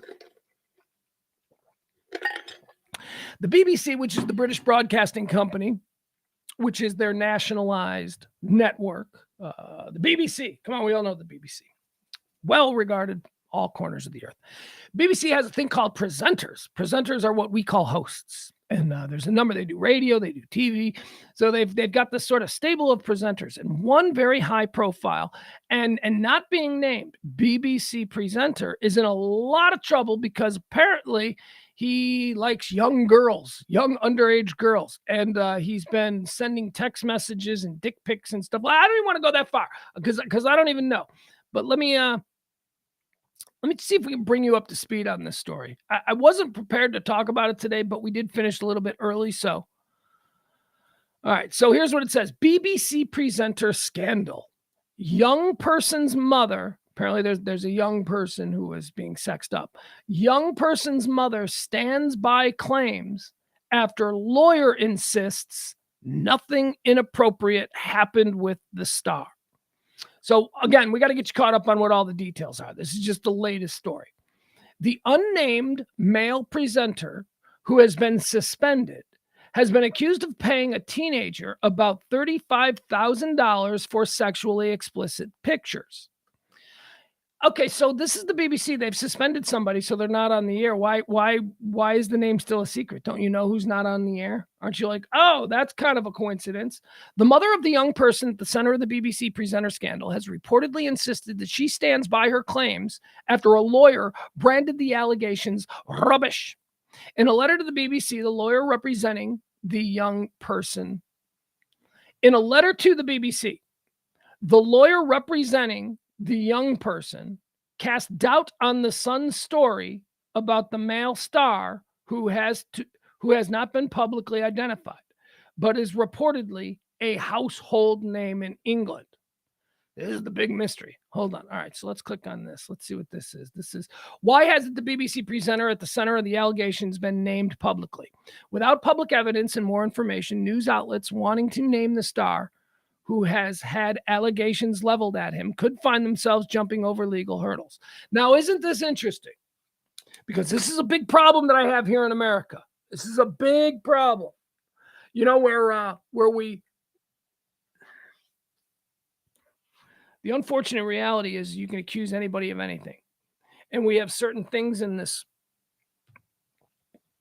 country, the United States of America, that I think are a little bit crazy.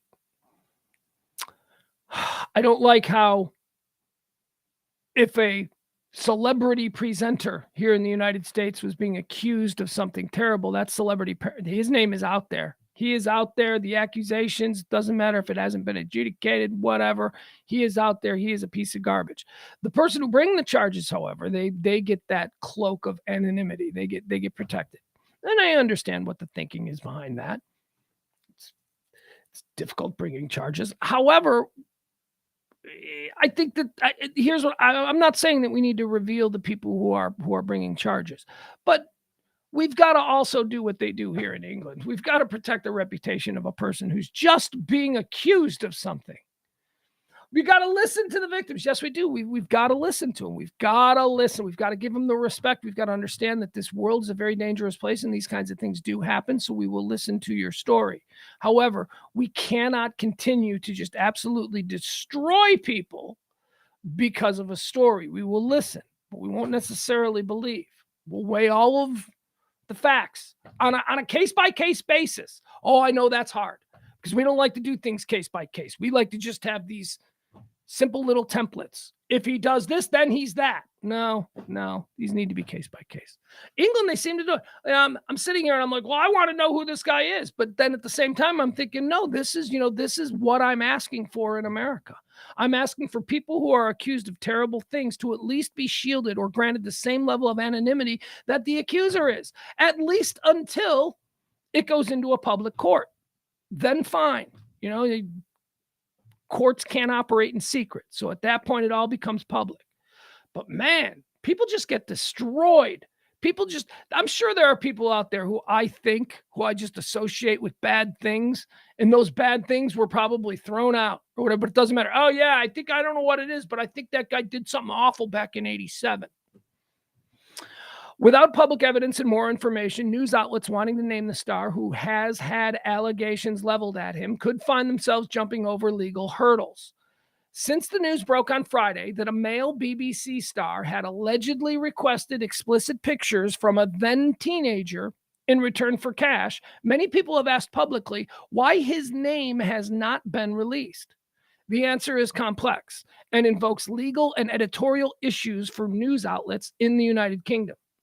One of the key considerations is that the allegations made in the Sun newspaper are just that, allegations. It is not clear whether evidence has been seen by the Sun, and if it has, what that evidence is and who has supplied it. Even then, other outlets, including Sky News, have not seen any evidence and would be relying on the Sun's reporting alone. So what they're saying is that this is the newspaper and the Sun, and they're saying this, but there is nobody else is confirming this. Nobody else is. One of the key considerations is that the allegations made in the Sun newspaper are just that, allegations. That's all they are at this point. They seem to respect that in the UK. We don't respect that here. Oh, allegations are just entrees to gotcha. Oh boy, bring those allegations. Please.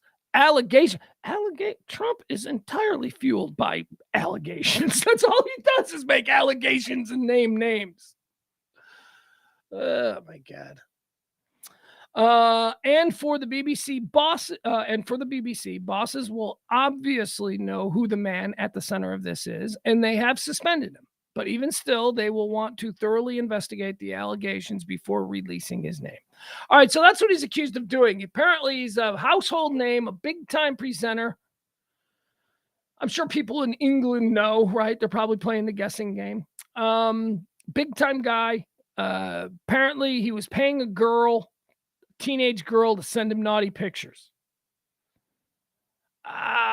That's a rough one, right? He needs to lose everything. I'm guessing that's like, you can't be a household name on TV and be welcomed in and also be the guy that we all know you solicit and pay for teenage girl nudie pictures. You can't do the TV thing anymore. So that's going to be over. But he's not a child pornographer. Oh, maybe he is. Yes, he is. Yeah, he is. Okay, but not to the extent where, not the kind of guys that we want to see be put in prison and then stabbed to death in prison, right? He's just a weird. No. See, what am I doing? I'm working through this in my head. No. How old was she? Do we know? Does that matter? Underage is underage, right? But I think it does matter. I think underage by 6 months is different than underage by 10 years. I think one is way worse. I think one says something about, never mind. I want to assure you that we are working rapidly to establish all the facts in this case. For other outlets, the UK has fairly strict defamation laws which protect individuals against harm, reputational or otherwise, caused by things that have been said about them which turn out to be false. Yeah, these are all the Princess Di defamation stuff that the England tabloids had to go through back then in the 90s. So that's why they're not allowed to say people's names, because they used to say everybody's name. They used to be the absolute worst. They used to just, the tabloids in London, I mean, that's what they were known for, right? The big crazy gloss. They had naked girls in their front pages. It's crazy. It was mayhem. There were no rules. Well, now there are rules. And that's why we don't know who this person is. But this story is developing. ...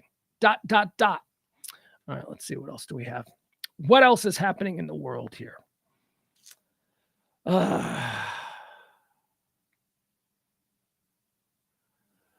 Okay, Vice. Oh, okay. Now we've been sort of following this story a little bit. Vice is trending. Vice Media. Vice Media was the darling of the new media world, and now it's bankrupt. Now it's completely out of.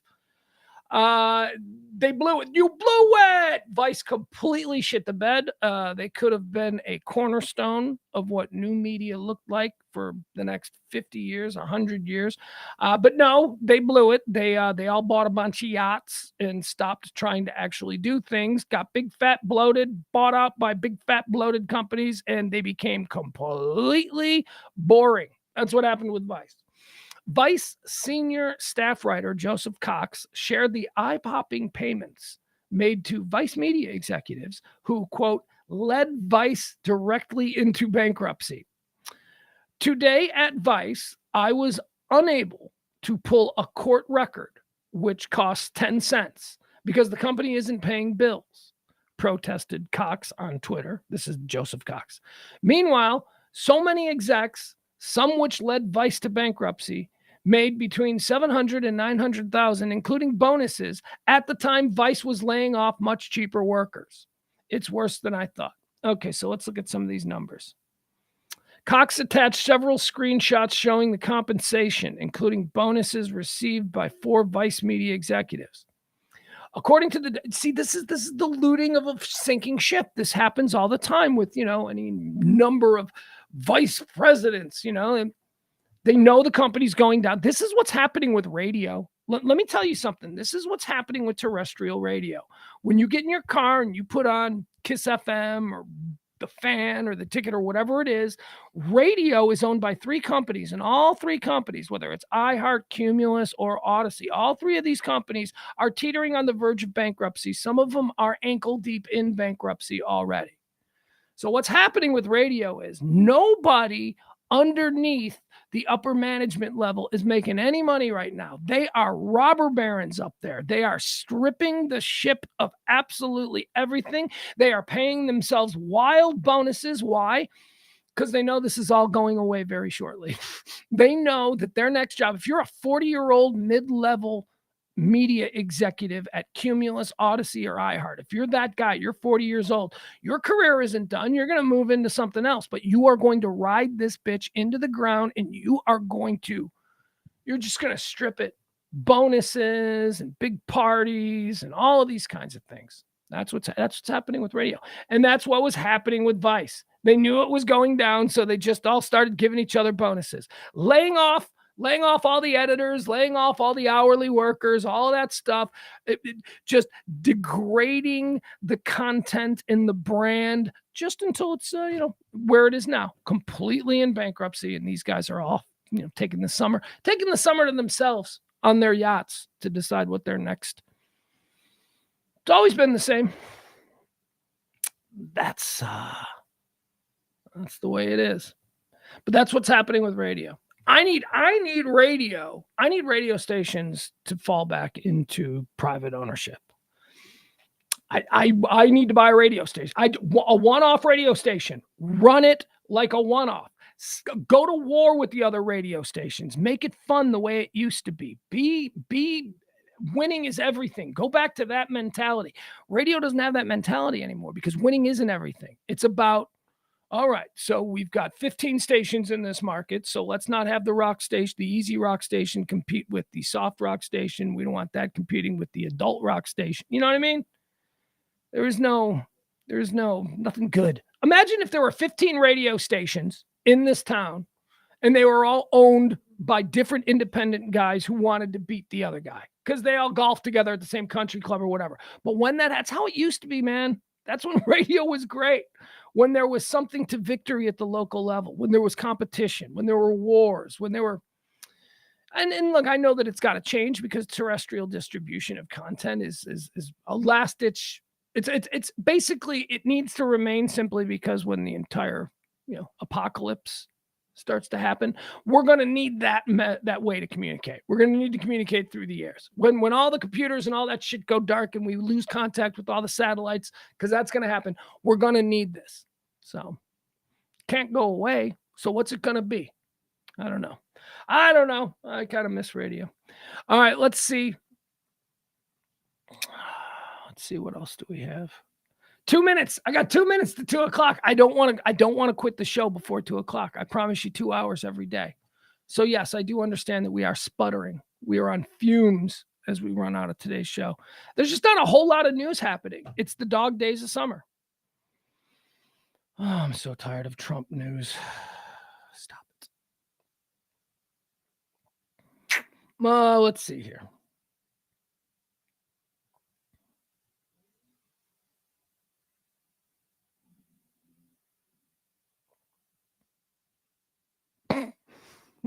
Who's this guy? What is this? Long shot 2024 candidate wants you to donate $1 to him so badly that he's willing to give you $20 in return. Okay, what is this? I gotta know what this is. Because remember, these guys run for president because it's just all about raising money. That's all it is. It's about raising money. They raise up their war chest, and then they decide, I'm dropping out of the race, but I got all this money, and then you're in charge of that money. And if you want to start a PAC and make yourself the boss of the PAC and pay yourself, $2 million a year, which just so happens to be exactly what's in the PAC, so be it. That seems completely legal. Long shot 2024 candidate wants you to donate $1 to him so badly that he's willing to give you $20 in return. Who is this guy? Never heard of him. Doug Bergman, the Jim Gilmore of Lincoln Chaffies. I don't know who any of these people are. So he's a GOP presidential candidate. Doug Bergman. Burgum. You ever heard of him? Never heard of him. He's offering a deal that seems too good to be true. No. A politician offering a deal that's too good to be true? You don't say. If you donate just $1 to his campaign, and in a cycle full of long shot bids, his is truly the most quixotic, Burgum will send you a $20 gift card back. Where's this gift card good at? Nowhere, but it's still a $20 gift card. The burden on American families caused by the Democrats is unruly, and Joe Biden is doing nothing to fix it. We want to help, so we're offering you a $20 gift card, and all you have to do is contribute $1 to claim it. Reads the North Dakota governor's page on WinRed. Oh, so he's a governor of North Dakota? The governor of North Dakota does not get to run for president. What, are we back into the time of no rules? Do you know who the governor of North Dakota has, I imagine, less power than the mayor of Plano, Texas? I bet the mayor of Plano, how many people are in North Dakota? Hold on, let's see. How many people are in North Dakota? Are there 1 million people in North Dakota? What is the population of North Dakota? Okay, so there's 2021, the population population of North Dakota was 774,948. All right. So he is the governor of 774,000 people. And then I know, hold on, what is the population? What is the population of Plano, Texas? Okay. In 2021, the population of Plano was 288,250. All right, so about 300,000 to 700,000. All right, so I was a little bit off. My point is this: you don't get to run for president if you're the governor of North Dakota. Bergen is calling them Biden relief cards. And a prompt to do what it takes to receive one is the first thing that pops up when you click on his campaign website. For those who might wonder why he would agree to such an exchange, consider that the Republican National Committee will only allow candidates with at least 40,000 individual donors to participate in the first primary debate on August 23rd.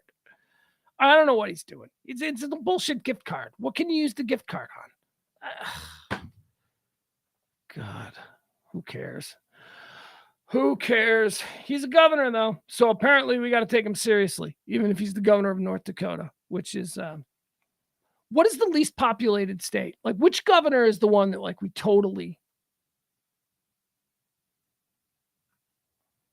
Which is the least populated United State? Did I word that right? I don't know. States frequently mentioned on the web include Ohio, Wyoming, Texas, and others. Okay, so North Dakota, we just went over that as 770,000 people. 770,000 people. Wyoming has 580,000. Let's see, what else do we have? Are there any other? Rhode Island has over 1 million. Thought maybe Rhode Island might be small, but that's the East Coast. South Dakota is 910. South Dakota bigger than North Dakota.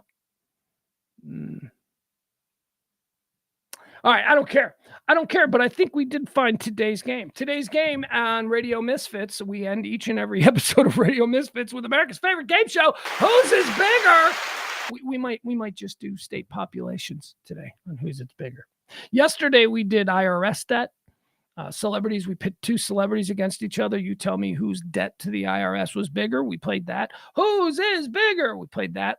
The episode before that was didn't we do divorce settlements? Whose is bigger? Like, who's divorce? So I don't know what tonight's will be. Suggestions? I'll take any suggestions for tonight's. Whose is bigger? I need to know, because I start working on that. That's those. I actually put those together. I actually do the research on those. Sometimes there's an article that I can just pilfer, but most of the time I go, oh, that might be a fun whose is bigger, and then I have to go and research it. Like I did that last night with tax debt. Roseanne Barr was on with Piers Morgan last night or this morning. I don't know when he's on. He's like, I don't know when he's on. He's over there in England. He's a big star in England. We kicked him out of this country. He went back to England. He's a big star over there now. So there you have it. Piers Morgan had Roseanne Barr on. She went a little bit bonkers. Here's what I don't get about Roseanne Barr. Is Roseanne Barr funny? Shit, yeah, she's funny. She's hysterical. She's always been funny. The show Roseanne was funny. But I mean, am I the only one who remembers like 1994, 1995 Roseanne Barr? Like super chaotic, and we all just kind of went, oh, she's nuts, she's like mentally unstable. And then there was like all this talk, and she was open about how she had all these mental illnesses and all that stuff, and it's great. She was one of the first celebrities to come out and openly discuss her battles with mental illness and all that kind of stuff. But we knew she was crazy. Like we were like, yes, well, she's just crazy, and we sort of need to take care of Roseanne and let her do her crazy thing, but don't ever take her seriously, because she's Roseanne and she's a little bit crazy. Tom Arnold and Roseanne, that was insane. That was nuts. There was just silliness left and right out of those two.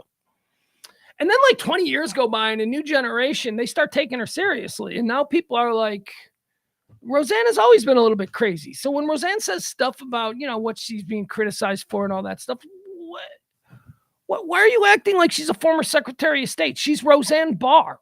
She's always been a little bit wacky. And that's one of the things we've always liked about her. Why are you taking her so seriously? Why are you?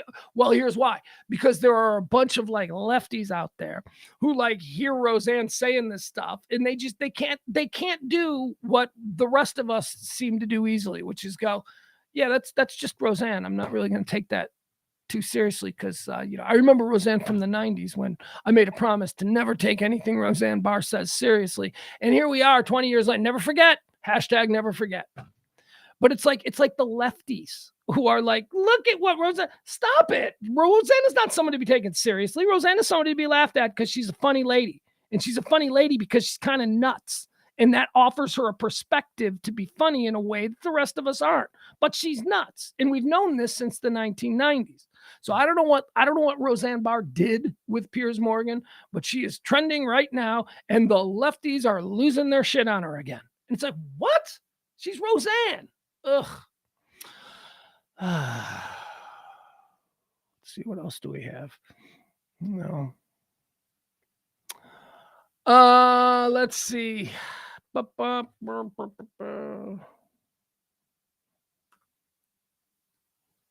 just looking for something else. You know, I'm just looking for something to pop up. Should we check the Google Trends? Let's see what's trending right now on Google. That's a fun one. Google Trends. Okay, Google Trends. Let's see what's happening right now.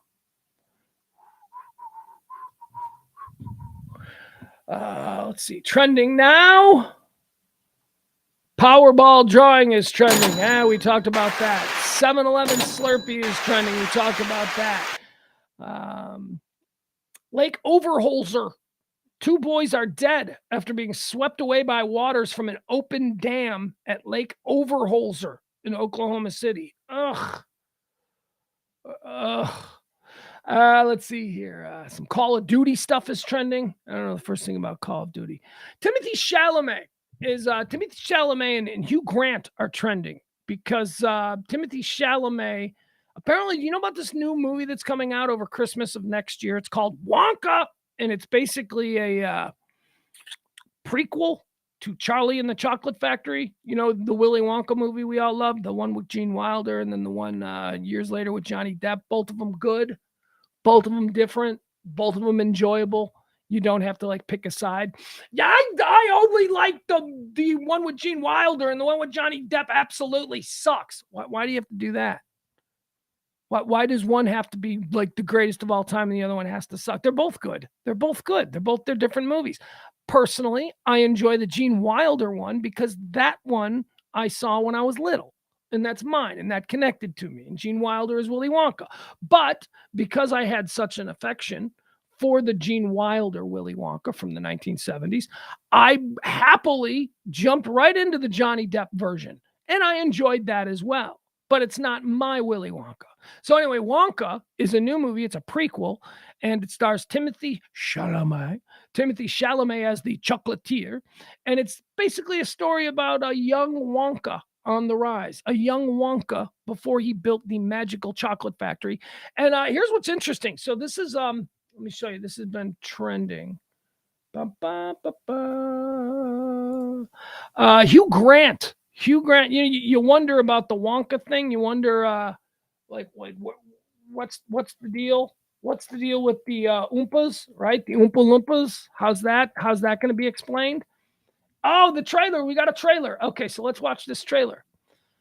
Hugh Grant is apparently playing like the original Oompa Loompa, I guess. Here, let's show this. I'm gonna have to reboot when we're done here, but whatever. All right, so here we go. Here's the new trailer for Wonka. Let's watch this. Here's what bothers me about it. All right, this is the only thing that really bothers me about it. It's being described as a musical comedy. I don't want a musical Wonka. Unless you would describe the original Wonka, the original Gene Wilder Wonka, unless you were to describe that one as a musical, because they're the Oompa Loompas, I'd be fine. I'm okay with an Oompa Loompa musical number, all right? But I wouldn't describe that as a musical. You know what I mean? So I don't see musicals. I don't want this to be singing everything. You know, I want it to be. Anyway, here we go. Let's see if we can tell what this is going to be. Here's the trailer for the new movie, Wonka. All right, here we go. The world perfecting my craft. Wait, hold on. I've spent the past 7 years traveling the world perfecting my craft. You see, I'm something of a magician. inventor, and chocolate maker. So quiet up and listen down. Nope, scratch that. Reverse it. Mr. Wonka, I can see you're a man of great ingenuity. What are you doing? I'm making chocolate, of course. How do you like it? Dark, white, nutty, absolutely insane. Many people have come here to sell chocolate. They've all been crushed by the chocolate cartel. You can't get a shop without selling chocolate, and you can't sell chocolate without a shop. No daydreaming. What are we gonna do, Willie? Huh. Huh? Huh. A double huh? Do you have a pencil and paper? Uh-huh. I got an idea. I know things haven't been easy for you. They're gonna get better. You promise? I pinky promise. That's the most solemn vow there is. Where do we start? Where's the Oompa Loompa? Where's this? It's just Weird. What's happening? Ooh, that's a chocolate that makes it fly! Let's find out, shall we? Who's for Hoverjock? Nothing to see here. Just a small group of people defying the laws of gravity. Only an Oompa Loompa. Ladies and gentlemen of the Gallery Gourmet, my name is Willy Wonka. He's good. Too good. Pretty sure I've gained about 150 pounds in the last 2 weeks. You could change her life, Mr. Wonka. Change all their lives. Run away! And that was Mr. Bean. In this world started with a dream. So you hold on to yours. Here we go, Mama. Mark my words, this is gonna be the greatest chocolate shop the world has ever seen. What? So you're the funny little man who's been following me. I will have you know that I am a perfectly respectable size for an Oompa Loompa. An Oompa what now? Allow me to refresh your memory. Oh, I don't think I want to hear that. Too late. I've started dancing now. Once we've started, we can't stop.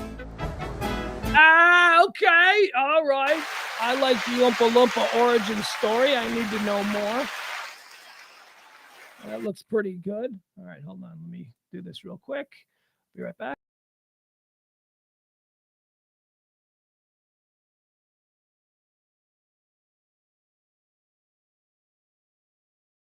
And we are back. Okay, there you go. Willy Wonka. Timothy Chalamet.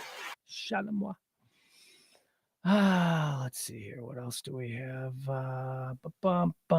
Oh, Wham doc. There's a Wham doc on Netflix. This is trending. A lot of people are talking about this.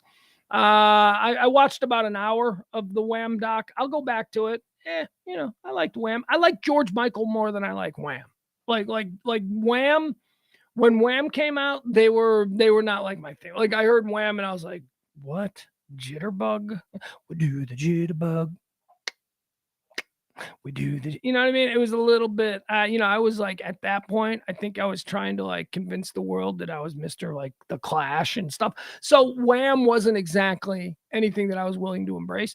However, that being said, as the years progress, I definitely came around on George Michael. I thought George Michael was incredible. George Michael was a boy, oh boy, what a talent, what a big voice, what a singer, what a songwriter. And the new Wham documentary kind of goes into that. It shows you a lot about what maybe you didn't know about George Michael as a true artist. It's pretty good. I don't know. I'll go back and watch it at some point. So that's trending on Google Trends. Wham, bam, I am a man. Burger King. Let's see here. Burger King's new offering in Thailand has no meat and 20 slices of cheese. Okay, no, thank you. That sounds just like a cheese sandwich in a third world country that is trying to make an excuse for not being able to provide us with decent edible beef.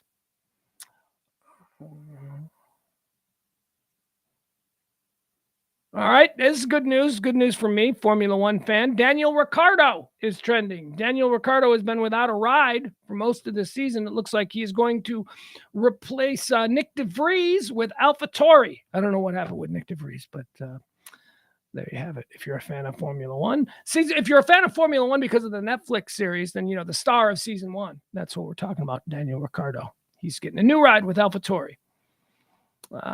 Yep, there you go. Okay, folks, that's going to do it. We are out of stuff to talk about today. Be sure and join us tonight at 9 o'clock for the Radio Misfits show. It's myself, James Parker, and E, the artist, every Monday through Thursday at 9 p.m. We talk about just whatever it is we want to talk about. We'll be chopping it up tonight at 9 o'clock Central Time. So join us. Thank you to our good friends at Sacred Oils, 13740 Midway Road in Farmers Branch. CBDs, deltas, edibles, smokables, tinctures, all of that stuff. And don't forget, tell them Pugs 20. You get 20% off whatever it is you purchase from Sacred Oils, 13740 Midway Road in Farmers Branch, Texas.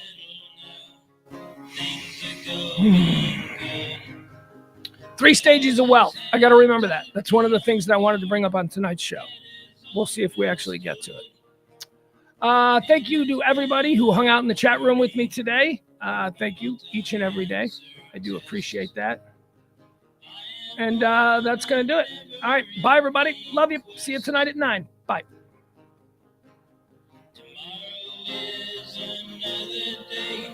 The best is yet to come. I have found a different way, so baffling to some. I have got an old guitar, that is all I need.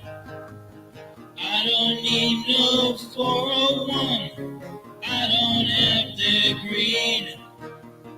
Down the road I'll travel, far from the comfort nest. I am on a never-ending quest.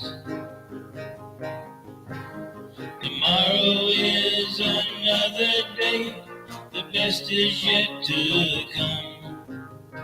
I have found a different way, so baffling to some.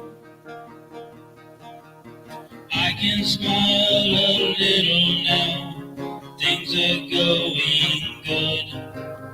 I always had to be on guard, that is understood. Down the road I'll travel, far from the comfort nest. I am on a never-ending quest. I am on a never-ending quest.